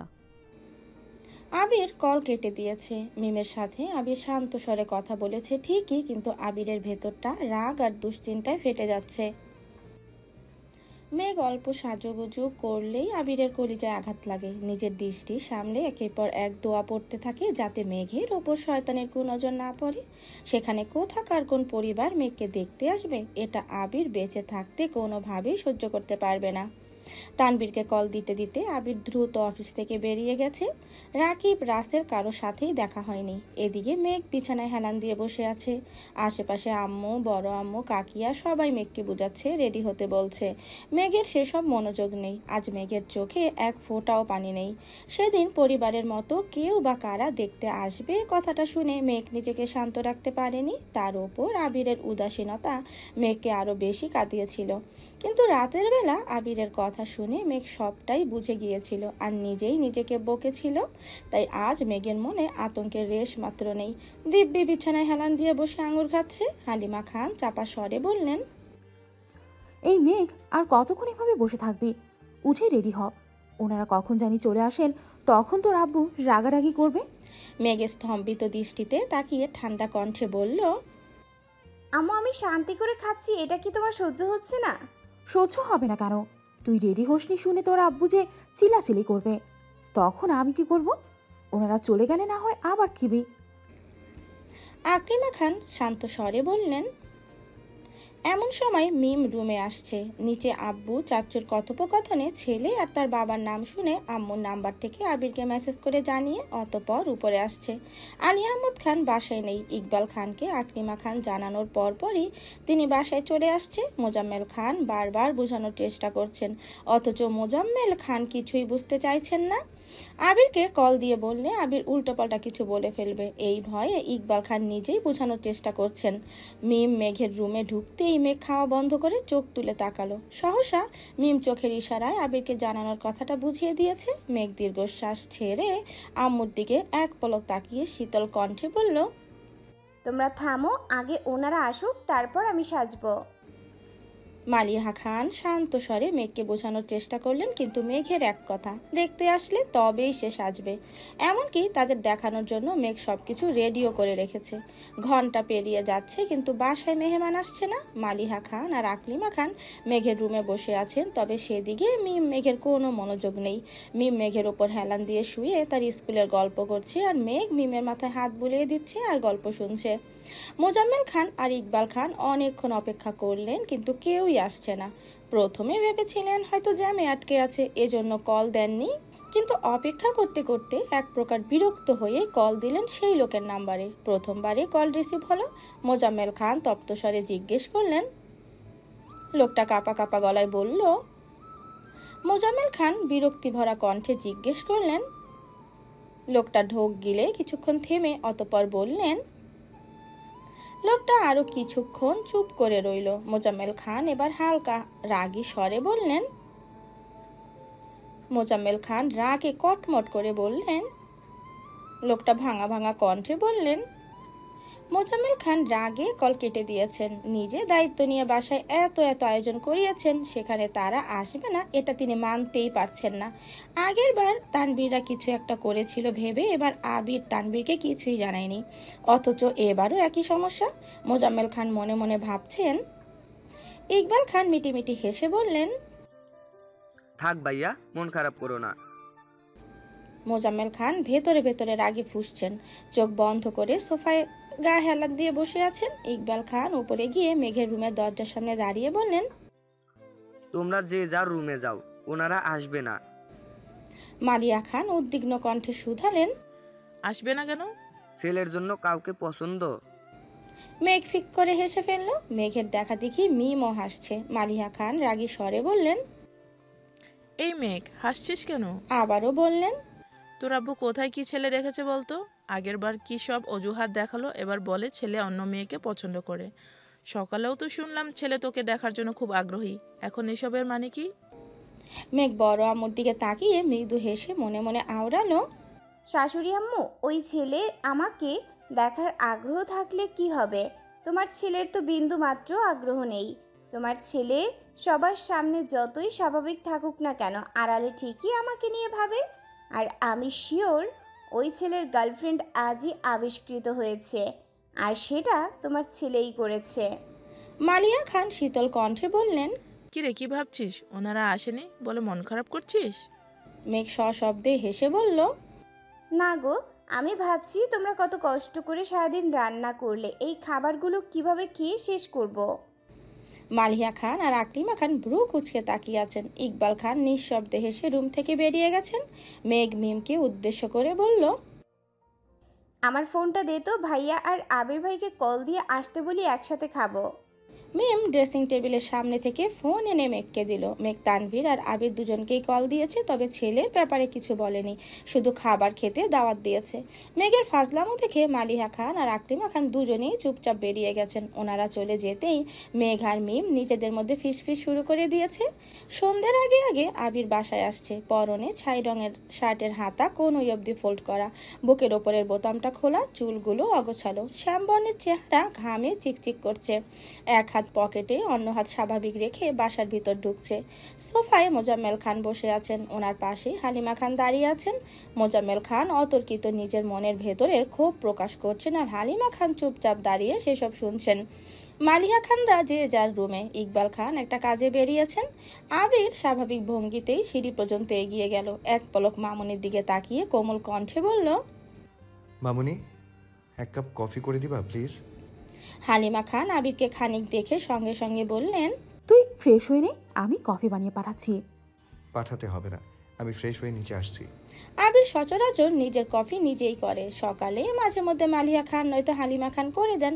আজ মূলত মোজাম্মেল খানের জন্যই অসময় মামুনির কাছে কফি চাইছে, আবির যাতে মোজাম্মেল খানের চিল্লাচিল্লিটা কমে। আবির দুটো সিঁড়ি উঠতেই মোজাম্মেল খান আর চোখে আবিরকে দেখে গম্ভীর কণ্ঠে জিজ্ঞেস করলেন। আবির স্বাভাবিক কণ্ঠে বলল, অফিসে কেন? আবিরের ভাবলেশহীন জবাব। আমি কি জানি? মোজাম্মেল খান সূক্ষ্ম নেত্রে আবিরের দিক তাকিয়ে আছেন। আবির মৃদু হেসে বলল, আমি কি যাবো চাচ্ছু? হালিমা খান কফি করতে রান্নাঘরে চলে গেছেন। মোজাম্মেল খান সোফায় চোখ বন্ধ করে বসে আছেন। আবিরের কথাবার্তা খুব স্বাভাবিক, সন্দেহজনক কিছুই চোখে পড়েনি। তানভীর জানলে এতক্ষণে সে অবশ্যই রিয়াক্ট করত, অথচ তানভীর এখন পর্যন্ত শান্ত। সারাদিন বাসায় ফেরেনি, বাসায় কারো সাথে ফোনে কথা বলতেও তিনি দেখেননি, তার মানে তানভীরও কিছু জানে না। মোজাম্মেল খান দীর্ঘ নিঃশ্বাস ছেড়ে মনে মনে বললেন। আবির কিছুক্ষণের মধ্যে ফ্রেশ হয়ে শার্ট পাল্টিয়ে টি শার্ট আর ট্রাউজার পরে নিচে আসছে। মোজাম্মেল খান তখনও সোফায় বসা, তাই আবির সোফায় না বসে সরাসরি রান্নাঘরে চলে গেছে। কফির কাপ নিতে নিতে ধীর কণ্ঠে জিজ্ঞেস করলো, কিছু হয়েছে নাকি? হালিমা খান তপ্ত স্বরে বললেন, না তেমন কিছু না। মোজাম্মেল খানের কড়া নিষেধ, আবির কিংবা তানবীরের সামনে মেঘের বিয়ে সম্পর্কিত কোনো আলোচনা যেন না হয়। আবির সবটাই জানে, তবুও নিজেকে স্বাভাবিক রাখার চেষ্টা করছে। আবির মোজাম্মেল খানকে খানিকক্ষণ পরখ করে শক্ত কণ্ঠে বলল, চাচ্চুকে অতিরিক্ত টেনশন করতে বারণ করো। মেয়ের বিয়েই হলো না, এখনই চুল পাকিয়ে ফেলছেন, লোকে কি বলবে? আবিরের দুষ্টুমি বুঝতে পেরে হালিমা খান মৃদু হেসে বললেন, আমাকে বলছিস কেন, তুই গিয়ে বল। আবির হাতে কফির কাপ এগিয়ে যেতে যেতে ডাকলো। চাচ্চু। মোজাম্মেল খান আবিরের দিকে সরাসরি তাকিয়ে আস্তে করে বললেন। আবির ঠোঁট বেঁকিয়ে হেসে বলল, মামুনি বলছে আপনার চুল নাকি পেকে যাচ্ছে, আপনাকে এখন আর আগের মতো ভালো লাগে না। মোজাম্মেল খান অনচ্ছ হেসে বললেন। এর মধ্যে হালিমা খান রান্নাঘর থেকে তেড়ে এসে আবিরের হাতে আস্তে করে থাপ্পড় দিয়ে বললেন, এই ফাজিল, আমি কখন এই কথা বললাম? আবির অনিশ্চয়তার স্বরে জবাব দিল। হালিমা খান রাগি রাগি মুখ করে আবিরের দিকে তাকিয়ে আছে। মোজাম্মেল খান আবির আর হালিমা খান দুজনকে কিছুক্ষণ দেখে গুরুভার কণ্ঠে বলল। আবির ঢোক গিলে উষ্ণ স্বরে বলল, সব সময় হাসি খুশি থাকবেন, সবার সাথে স্বাভাবিকভাবে কথা বলবেন, নিজেকে সময় দেবেন, সাথে মামুনিকেও। বাকিটা মামুনি বলবে, আমি এখন পালাই। আবির আবির টেবিলের উপর কাপ রেখে সিঁড়ি দিকে ছুটছে। মোজাম্মেল খান ঠোঁটে অস্পষ্ট হাসি রেখেই হালিমা খানের দিকে তাকালেন। আবিরের অকপটে বলা কথাগুলো হালিমা খানের মনের অন্তরালে লুকানো অব্যক্ত অনুভূতি। হালিমা খান স্বচ্ছ দৃষ্টিতে আবিরের দৌড় দেখছেন। 2-3 সিঁড়ি ফাঁক দিয়ে দিয়ে দ্রুত উঠছে ছেলেটা। ওর উপরে ওঠা তারা দেখে মনে হচ্ছে সবে মাত্র কাউকে আহত কিংবা নিহত করে আসছে। আশেপাশের মসজিদে মাগরিবের আজান পড়েছে। মোজাম্মেল খান বসা থেকে উচ্চ স্বরে ডাকলেন। আবির নিজের রুমে যেতে যেতে বলল, টুপি নিয়ে আসছি। মোজাম্মেল খান অজু করে আবিরের জন্য অপেক্ষা করছেন। আবিরও অজু করে মাথায় টুপি দিতে দিতে নিচে আসছে।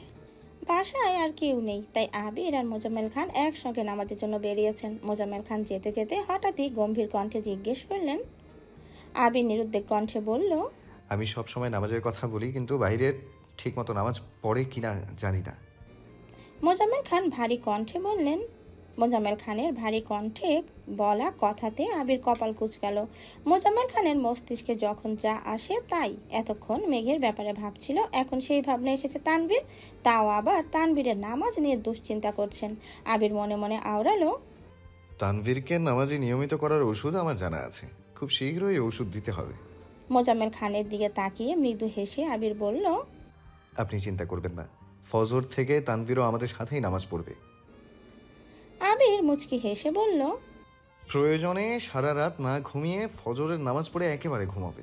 মোজাম্মেল খান আবিরের কথা শুনে ক্ষীণ হাসলেন। নামাজ শেষে অফিসের কিছু কিছু বিষয় নিয়ে কথা বলতে বলতে বাসায় আসছেন দুজন। ততক্ষণে মেঘরা সবাই নামাজ শেষ করে নিচে চলে আসছে। তানভীরও বাসায় ফিরেছে। 4 ভাই বোন মিলে সিরিয়াস কোনো আলোচনায় ব্যস্ত, তবে সেই আলোচনার কেন্দ্রবিন্দু হলো খাবার। আবির আর মোজাম্মেল খানকে একসঙ্গে বাসায় ঢুকতে দেখে তানভীর ভুরু কুঁচকাল।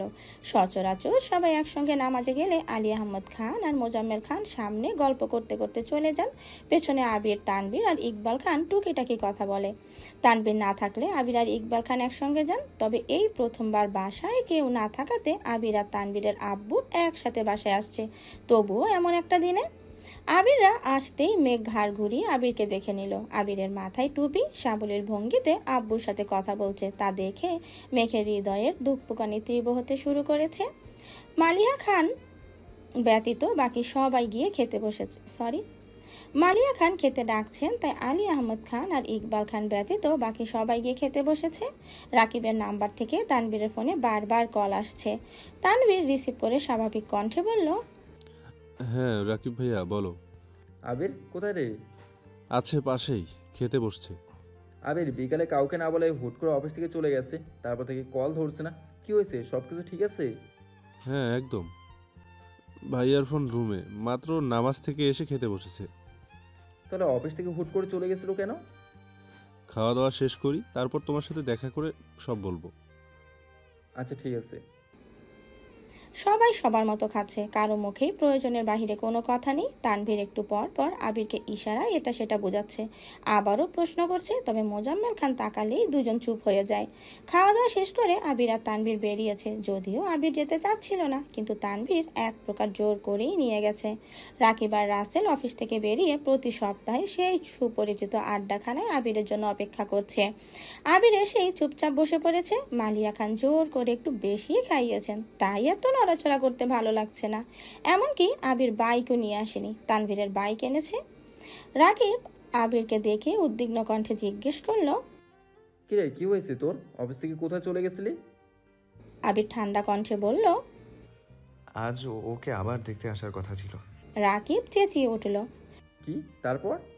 এর মধ্যে তানভীরের বাইক পার করে চলে আসছে। এসেই রাকিবের সামনে রাখা একটা চেয়ারের ওপর নিজের ডান পা তুলে ডান হাতে 3 আঙ্গুল ভাঁজ করে বাকি 2 আঙ্গুল রাকিবের কপালের কিছুটা উপরের মাথায় ধরে রাগান্বিত কণ্ঠে চিৎকার করলো, হারামির বাচ্চা, বিয়ে করার খুব শখ তোর, তাও আবার আমার স্প্যারোকে।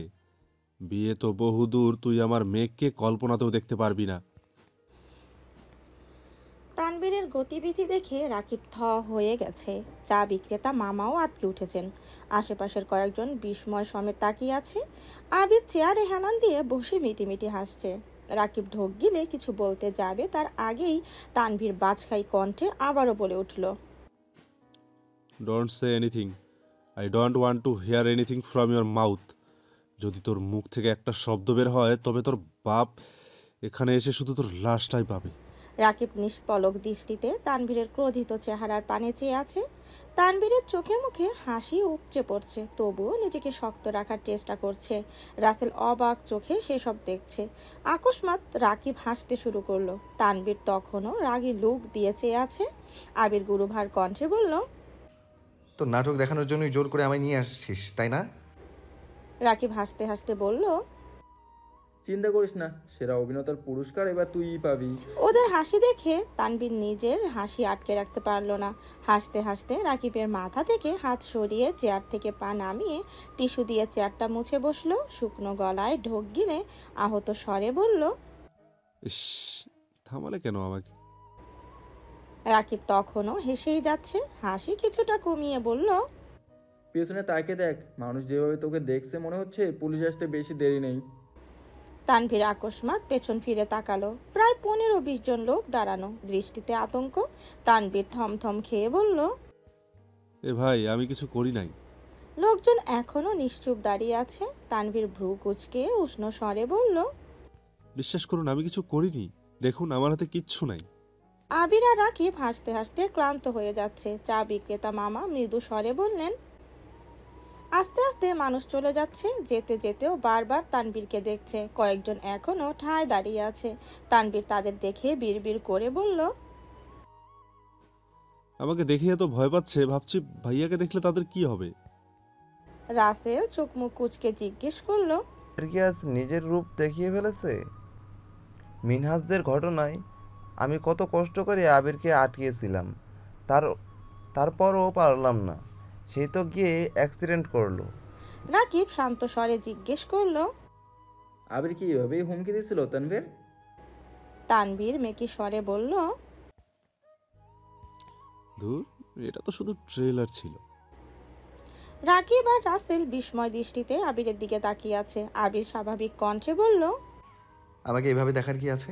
দেখছি তুই ঠিকঠাক আছিস কি না। আমার আবার কি হবে? না কিছু না, তাই এভাবে আর কতদিন? জানি না। রাকিব ঠাট্টা কণ্ঠে বলল, তোদের জন্য প্রতিনিয়ত আমার সংসারে ঝগড়া হয়। আবির ভ্রু কুঁচকে বলল, আমরা কি করলাম? তুই কি করিস নাই, মেঘকে তুই ইচ্ছে করে কষ্ট দিচ্ছিস। মেঘের ভালোবাসা বুঝতেছিস না? সেদিন তো রিয়ার আগে বলতেছে মেঘকে তার কোনো কাজিনের বউ করে নিয়ে যাবে। আবির অগ্নি দৃষ্টিতে তাকিয়ে গম্ভীর কণ্ঠে বলল, রাকিব, তোর বউকে সামলে রাখিস। উল্টাপাল্টা কথা বললে তোর বউকে মেরে তোকে বিপত্নিক করে ফেলবো। রাকিব মৃদু স্বরে বলল, এমন করিস না ভাই, আমার একটাই বউ। তানভীর সশব্দে হেসে বলল, তোমাদের তো একটা হলেও আছে, অন্তত বলতে পারো সে আমার। এদিকে আমার যে একটাও নেই। আবির গম্ভীর কণ্ঠে বলল, থাকবে কিভাবে? নির্বোধের মতো কোথাকার কোন মেয়ের প্রস্তাবে রাজি হওয়ার সময় মনে ছিল না? খোঁজ খবর না নিয়ে ধুম করে বিয়ে পড়ে গেছে। আসছে আমার প্রেমিক পুরুষ। তানভীর মন খারাপ করে বলল, এখন না হয় আমি নির্বোধ ছিলাম, এখন তো বোধ হয়েছে আমার। আর ঠিকঠাক কাউকে পছন্দও করেছি, তাহলে তাকে কেন পাচ্ছি না? আবির শক্ত কণ্ঠে বলল, নামাজ পড়িস কয় ওয়াক্ত? আল্লাহর কাছে কতবার তাকে চাস? মাঝে মাঝে চাই। তাহলে আর কি, মাঝে মাঝেই আসবে। তানভীর কপাল গুটিয়ে ফোঁস করে শ্বাস ছাড়ল। আবির ভারী কণ্ঠে বলল, দেখ তানভীর, তুই ফরজ থেকে আমার সাথে নামাজ পড়বি। কাল থেকে যদি এক ওয়াক্ত নামাজ মিস করিস, তাহলে তোর না হওয়া প্রেমিকার কাছে তোর নামে অপপ্রচার করব। তানভীর নীরব কণ্ঠে বলল, কি? আবির খানিক হেসে বলল, তাছাড়া আমি আমার শ্বশুর আব্বাকে কথা দিয়েছি, সেই কথা তো আমার রাখতেই হবে। প্রয়োজনে তোকে কান ধরে নিয়ে যেতেও আমার কোনো সমস্যা নেই। তানভীর ঠাট্টার স্বরে বলল, বাহ, শ্বশুরকে পটানোর ধান্দা নাকি? আবির নিঃশব্দে হাসলো। রাকিব তানভীরের দিকে তাকিয়ে বলল, ওইখানে ঝামেলার সমাধান হয়েছে নাকি বেঁধে রেখে আসছিস? রাসেল বলল, ঝামেলা কি বেশি হয়েছিল? তোমরা তো ভাইয়াকে চেনোই। বনুর ব্যাপারে সামান্যতম বিষয়ে যে পরিমাণ ক্ষিপ্ত হয়, সেখানে বনুর বিয়ের বিষয়ে উঠে গেছে। কি হতে পারে ভাবো। সিচুয়েশন এতই খারাপ হয়ে গেছিল যে মনে হয় এসপার নয় ওসপার হয়েই যেত। তখন ছেলের বাবা আসছে। ওই অবস্থায় ছেলেকে বাঁচাতে ডিরেক্ট ভাইয়ের পায়ে ধরতে হয়েছিল। তারপর তাড়াতাড়ি সরিয়ে সবকিছু মোটামুটি নর্মাল করেছি। এমন সময় আব্বু কল দিয়েছে। তখন আর কি, ভাইয়া যা যা শিখিয়ে দিয়েছে উনিও তাই তাই বলছে, এইসবই। রাকিব তপ্ত স্বরে বলল, আমাকে একটা কল দিতে পারতি? আমি নিজেও জানতাম না, ভাইয়া আমার ঠিকানা দিয়ে শুধু আসতে বলেছে। আবির ঠান্ডা কণ্ঠে বলল। সেসব কথা বাদ দে, এখন বল কাজটা শেষ হয়েছে? রাকিব ধীর কণ্ঠে বলল, আমি যতটা সম্ভব চেষ্টা করেছি, তুই রাতের সময় করে একটু দেখে নিস প্লিজ। আচ্ছা। ওরা চারজন বেশ কিছুক্ষণ আড্ডা দিয়েছে, তবে আজ বেশিরভাগ আলোচনা হয়েছে রাকিবের বিবাহিত জীবন নিয়ে।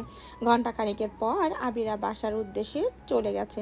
আলী আহমদ খান নিজের কাজ শেষ করে বাসায় ফিরেই মোজাম্মেল খানকে ডেকেছেন। মোজাম্মেল খান আসতেই জিজ্ঞেস করলেন। আলী আহমদ খান চিন্তিত কণ্ঠে শুধালেন, আলী আহমদ খান, আচ্ছা বলে দেখিস, কিন্তু আপাতত ছেলে দেখা বন্ধ রাখ। মোজাম্মেল খান গম্ভীর কণ্ঠে বললেন। মোজাম্মেল খান রাশভারী কণ্ঠে শুধালেন। আলী আহমদ খান মেকি স্বরে বললেন। মোজাম্মেল খান প্রখর তপ্ত স্বরে বললেন। আলী আহমদ খান উদাসীন কণ্ঠে বললেন। এদিকে মেঘ একটু পর পর ব্যালকনিতে যাচ্ছে, আবিরের জন্য অপেক্ষা করছে। হঠাৎ বাইকের শব্দ শুনতেই ব্যালকনিতে ছুটল। আবিরের পেছনে তানভীরের পেছনে আবির বসা। আবিরকে দেখেই মেঘের মুখে হাসি ফুটল। আবির রুমে গিয়ে ফ্রেশ হয়ে এই বিছানা ল্যাপটপ নিয়ে বসেছে। প্রায় 15-20 মিনিট পর মেঘ আসছে। ভেতরে না ঢুকে দরজায় হেলান দিয়ে দাঁড়িয়ে আবিরকে দেখছে। আবির পূর্ণ মনোযোগ দিয়ে কাজ করছে। হঠাৎ নিজের ফোন নিতে হাত বাড়াতেই মেঘকে নজরে পড়ল। মেঘের চোখে মুখে প্রশান্তির হাসি। আবেশিত দৃষ্টিতে আবিরকে দেখছে। আবির মেঘকে আপাদমস্তক দেখে উষ্ণ স্বরে বলল। মেঘ মুচকি হাসলো। উত্তর না দিয়ে উল্টো প্রশ্ন করলো, আজকের ছেলেটা কেমন ছিল? আবির নিঃশব্দে হেসে বলল, আপনি কেমন আশা করেছিলেন? রাজপুত্রের মতো। আবিরের আখি যুগল খানিক প্রশস্ত হলো। সহসা ঠোঁটের কোণে সহসা হাসি ফুটে উঠেছে। অতঃপর আবির স্বাভাবিক কণ্ঠে বলল, রুমে আসুন ম্যাম। না, আপনি কাজ করুন। আবির ল্যাপটপের দিকে এক পলক তাকিয়ে চাপা স্বরে বলল, রাত অনেক হয়েছে, ঘুমাতে যান। মেঘ শান্ত স্বরে বলল, ঘুম আসতেছে না। আবির আকস্মাৎ ভ্রু কুঁচকে সন্দেহের দৃষ্টিতে তাকিয়ে প্রশ্ন করল, কেন? আবিরের অভিপ্রায় বুঝতে পেরে ঠোঁটে হাসি রেখে মেঘ অত্যন্ত গুরুতর কণ্ঠে জবাব দিল, হবু জামাইটাকে খুব মিস করছি।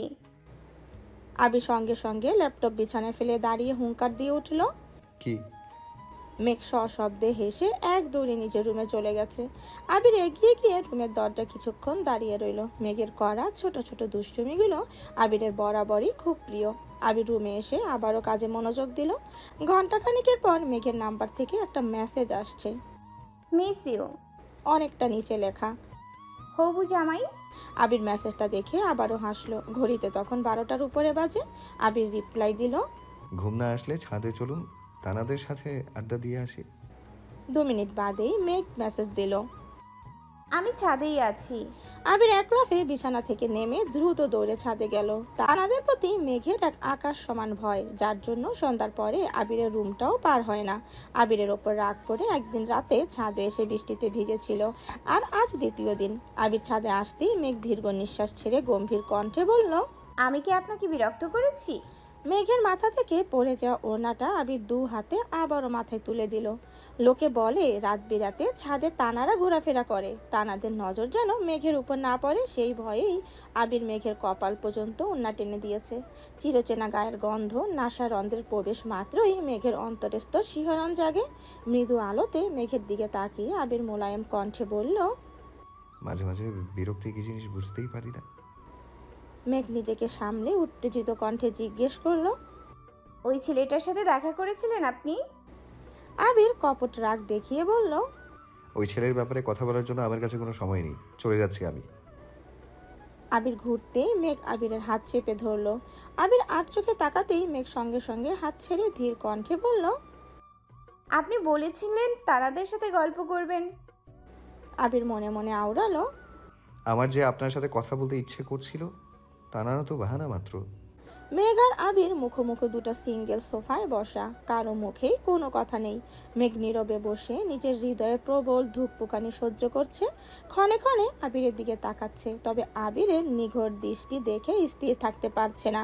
কথা বলতে গিয়ে বারবার কথা গিলছে। ধীরে ধীরে শরীরে ঘামতে শুরু করেছে। শ্বাসরুদ্ধকর পরিস্থিতি সামলে মেঘ আচমকা ডাকলো, আবির ভাই। সুপরিচিত কণ্ঠস্বরে চিরচেনা জবাব, হুম। আবিরের মোহমায়ায় জড়ানো মেঘ বিমোহিত নয়নে আবিরকে দেখে ঢোক গিলে উষ্ণ স্বরে জানতে চাইল, আব্বু এমন করছেন কেন? মেঘের আকুল কণ্ঠে বলা কথাটায় আবির নড়ে চড়ে বসলো। ধীর কণ্ঠে বলল, জানি না। আপনি এভাবে আর কতদিন আমাকে বাঁচাবেন? জানি না। মেঘ একটু রাগী স্বরে বলল, আপনি কি কিছুই জানেন না? আবির মেঘের দিকে তাকিয়ে মলিন হেসে বলল, তোর কাছে একটা জিনিস চাইবো, দিবি? অমনি মেঘের হৃদস্পন্দন বাড়তে শুরু করেছে। আবিরের আকুল আবেদনে মেঘের ভেতর তোড়পাড় শুরু হয়ে গেছে। মেঘ তপ্ত স্বরে বলল, কি চান? সাহস। আবিরের কথা শুনে মেঘ আনমনেই হেসে ফেলল। লজ্জায় চিবুক খানিক নামিয়ে বলল, আপনি আমার কাছে সাহস চাচ্ছেন? আবির ঢোক গিলে শান্ত স্বরে বলল, হ্যাঁ চাইছি। কেন? নিজের করা ভুলগুলো প্রতিনিয়ত তারা করে আমায়। জানি না কখন কি হবে, যদি পারিস একটু সাহায্য করিস। কিসের ভুল? কি করেছেন আপনি? কিসের সাহায্য চাইছেন? আবিরের শানিত চাহনি মেঘের হৃদয়ের তোড়পাড় আরো বাড়িয়ে দিচ্ছে। আবিরের কথার মানে বুঝতে পারছে না, বুকটা ধরাস ধরাস করে কাঁপছে।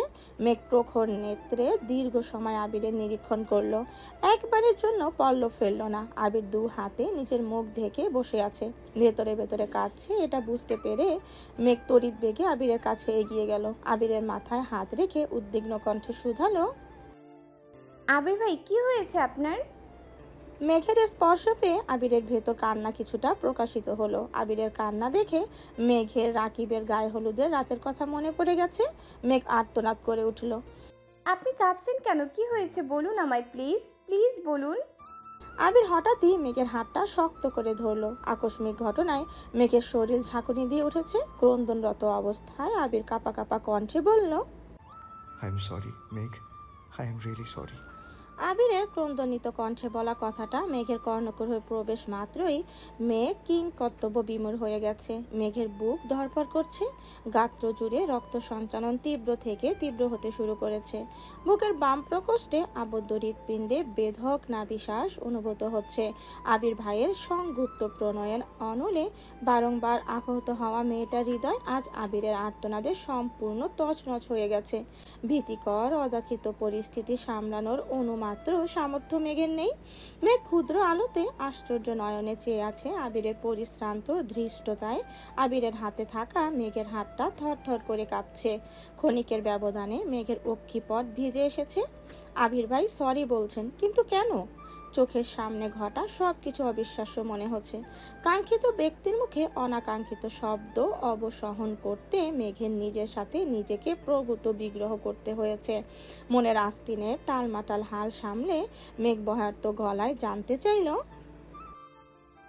আপনার কি হয়েছে? কান্নার তোপে আবিরের কপালের পাশের শিরা উপশিরাগুলো ধপধপ করছে। রক্তবর্ণের আখি যুগল আরো বেশি রক্তাব্য হয়ে গেছে। আবিরের লাগামহীন ক্রন্দনের সমাপ্তির রেশ মাত্র নেই। মেঘের চোখ ছলছল করছে, দু হাত বরফের ন্যায় ঠান্ডা হয়ে যাচ্ছে। বুকের ভেতরের ঘনীভূত নবস্বর সরিয়ে দীর্ঘশ্বাস ছেড়ে মেঘ ভেজা কণ্ঠে আবারও প্রশ্ন করলো, আবির ভাই আপনি কাঁদছেন কেন? আবির ঢোক গিলে মুখ তুলে মেঘের অভিমুখে চাইল। আবিরের চোখ মুখের ধরন অত্যন্ত গুরু গম্ভীর, চেহারায় বিন্দু মাত্র লাবণ্য নেই। মেঘের তুষারের মতন ঠান্ডা দু হাত আবির অতর্কিত নিচের গালে রাখলো। সহসা আবিরের চওড়া দু হাত দিয়ে মেঘের ছোট ছোট হাতকে সম্পূর্ণ ঢেকে ফেলেছে। আবিরের গালের খোঁচা খোঁচা দাড়ি, সেই সাথে গাল বেয়ে গড়িয়ে পড়া নোনা জরের স্পর্শে মেঘের সর্বাঙ্গে শীতল হাওয়া বইছে। প্রণয়ের পূর্ণতা পাওয়ার শানিত আক্ষেপে যে ধ্বংসের খেলায় নেমেছিল, সেই ধ্বংসলীলা প্রতিনিয়ত বধ করছে মেঘের নিষ্কুল হৃদয়কে। মনের গহীনে এক বছরে আত্মগোপনে মন্তর গতিতে বেড়ে ওঠা অভিমানের ভাবগুলো আজ আবিরের নিগুড় সংস্পর্শে অনুযোগে রূপ নিতে উঠে পড়ে লেগেছে। নিদারুণ ভীতিগত পরিস্থিতিতে মেঘ হতবিহ্বল হয়ে আছে। রুকোচুরি প্রেমগুলো মনের অন্তরালেই নিথর হয়ে গেছে। আবিরের নীরের দৃষ্টিতে উদ্বেগে স্পষ্ট। আবির আস্তে করে গলা খাকারি দিয়ে অত্যন্ত নমনীয় কণ্ঠে বলল, অপ্রসন্ন ঘেরা জনপদে আমি না চাইতেও বিশল্যকরণীর কবলে পড়ে গেছি। পুঁথিগত শব্দে তোকে বুঝাতে আজ আমি অক্ষম। প্রয়োজনে সমস্ত বিপর্যয় নীরবতায় সয়ে যাব, তবুও ব্যর্থতা সইতে পারবো না। মেঘ শান্ত স্বরে নির্দ্বিধায় বলল, আপনাকে ব্যর্থতা সইতে হবে না। আমি সবসময় দোয়া করি যেন আপনি সব কিছুতে সফল হতে পারেন। আমার বিশ্বাস আপনি সফল হবেন ইনশাল্লাহ। এবার অন্তত থামুন প্লিজ। আবির ভেজা চোখে মুচকি হেসে বলল, তবে যে কাউকে অনেক বেশি সহিংসু হতে হবে? মেঘ উল্লেধহীন কণ্ঠে জানালো, কারো সহিংসতায় যদি আপনার সাফল্য অর্জিত হয় তবে সে আমায় সহিংসু হবে। আবির মেঘের হাতের উপর থেকে নিজের হাত সরিয়ে মলিন হেসে ঠান্ডা কণ্ঠে বলল, অনেক রাত হয়েছে, ঘুমাতে যান এখন। মেঘ চিন্তিত কণ্ঠে শুধালো, আর আপনি? একটু পর যাব। মেঘ নিজের ওড়নার এক পাশ টেনে আলতোভাবে আবিরের চোখ মুখ মুখে দিচ্ছে। আবির চোখ বন্ধ করে মেঘের স্নিগ্ধতা অনুভব করছে। এতক্ষণ কান্নার কারণে বুঝতে না পারলেও এখন মেঘের গায়ের গন্ধে আবির মত্ত হয়ে যাচ্ছে। মায়াবতীকে ছুতে চাওয়ার উন্মাদনা আঁকড়ে ধরেছে আবিরকে। হৃদয়ের ক্ষত প্রতিহত করার ক্ষমতা আবিরের থাকলেও মেঘের প্রতি অগাধ অনুরক্তি লুকিয়ে রাখার সামর্থ্য আবিরের নেই। মেঘের অন্যাবশ্যক যত্নে আবিরের বুকে অদ্ভুত শিহরণ যাচ্ছে। আবিরের মনে মেঘকে নিয়ে সর্বদাই সংশয় কাজ করে। মেঘ যেদিন আবিরের চোখে চোখ রেখে আবিরের অনুভূতি জানতে চাইবে সেদিনই আবিরের সব কিছু ছাড়খাড় হয়ে যাবে। কারণ ওই চোখে চোখ রেখে আবির কখনো মিথ্যা বলতে পারবে না। অন্যদিকে নিজেকে নিজে কথা দিয়েছে মেঘকে প্রতিশ্রুতি দিবে না, বউ করে নিজের অঢেল ভালোবাসার সমক্ষ প্রমাণ দিবে। মেঘের কান্না চিরতরে মুছে দেওয়ার প্রতিজ্ঞা করেছে। সেসব কিছু ভেবেই বারংবার আহত হয় আবির। মেঘকে সম্পূর্ণ নিজের করে নিতে পারছে না। পরিবার নাম বেড়াজাল বাধা পড়ে আছে। এদিকে মেঘের কান্না কমার বিপরীতে দিনকে দিন বেড়েই চলেছে। আবির প্রতিনিয়ত নিজেকে দায়ী করছে আর অন্তরের উত্তাপে নিজেই ঝলসে যাচ্ছে। মেঘ আবিরের চোখ মুখ মুছে শীতল কণ্ঠে বলল, আমাকে রুম পর্যন্ত দিয়ে আসুন।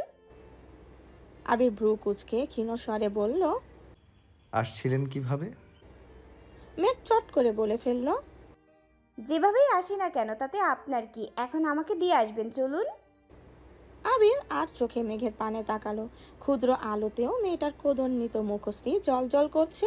আবির মৃদু হাসলো। আবিরের হাসি দেখে মেঘ হতাশ হয়ে ভারী নিঃশ্বাস ছেড়ে আকুর কণ্ঠে বিড়বিড় করে বলল, ওই যে দেখুন দরজায় দাঁড়িয়ে তানারা আমাকে দেখে কেমন করে হাসছে। মেঘের আজগুবি কথা শুনে আবির না হেসে থাকতে পারল না। আকস্মাৎ জোরে শব্দ করে হাসতে শুরু করেছে। আবিরের মুখে হাসি ফোটাতে পেরেছে বলে মেঘ আহ্লাদে গলে যাচ্ছে। আবিরের হাস্যোজ্জ্বল চেহারায় অপলক দৃষ্টিতে তাকিয়ে মনে মনে আওড়ালো, আপনি যতবার নিরাশ হবেন আমি ঠিক ততবার আপনার মনে আশার আলো জ্বালাবো।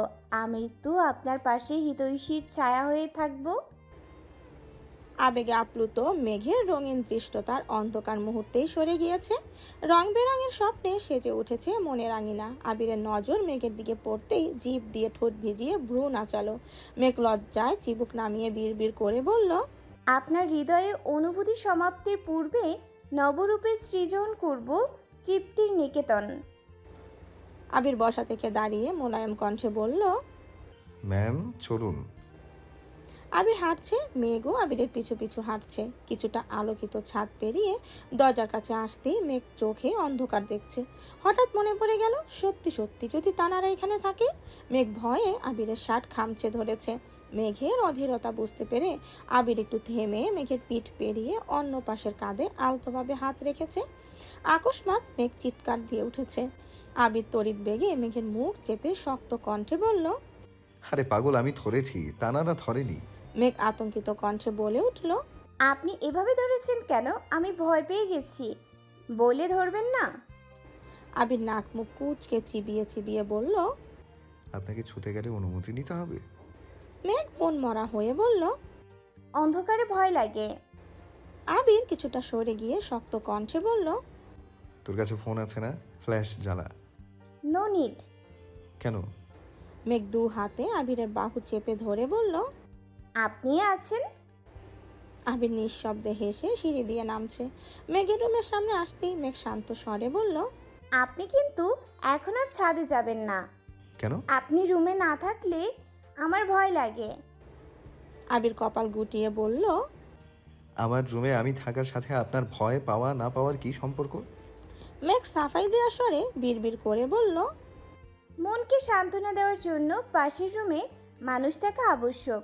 আপনার রুম ফাঁকা থাকলে তানারা আমাকে ভয় দেখানোর সুযোগ পেয়ে যাবে। আবির নিঃশব্দে হেসে বলল, এত বছর যে আমার রুম ফাঁকা ছিল, তখন মনকে কিভাবে সান্ত্বনা দিতেন? মেঘ একরাশ বিরক্তি নিয়ে বলে উঠল, আপনি এত কথা বলেন কেন? ছাদে যেতে বারণ করেছি মানে যাবেন না? কথাটা বলেই মেঘ ফোঁস করে শ্বাস ছাড়ল। আবির ভ্রু কুচকে 2 আঙুলে মেঘের নাকে আলতোভাবে চেপে মোলায়েম কণ্ঠে বলল, সরাসরি নিষেধাজ্ঞা দিলেই হয়, মিথ্যা অজুহাত দেখানোর কি প্রয়োজন? মেঘ সঙ্গে সঙ্গে মাথা নিচু করে ফেলেছে। আবির স্বাভাবিক কণ্ঠে বলল, ঘুমান আপনি, আমিও ঘুমাতে যাচ্ছি। মেঘ ঘাড় কাত করে সম্মতি দিল। সময় চলছে নিজস্ব গতিতে। আরও একটা ঈদ কেটে গেছে। মোজাম্মেল খানের কথা মতো এবার সব দায়িত্ব আবির আর তানবীর একাই সামলিয়েছে। গত ঈদে মেঘ শুধু আবির তানবীরকে পাঞ্জাবি দিলেও এই ঈদে সবার জন্য পাঞ্জাবি ডিজাইন করেছে।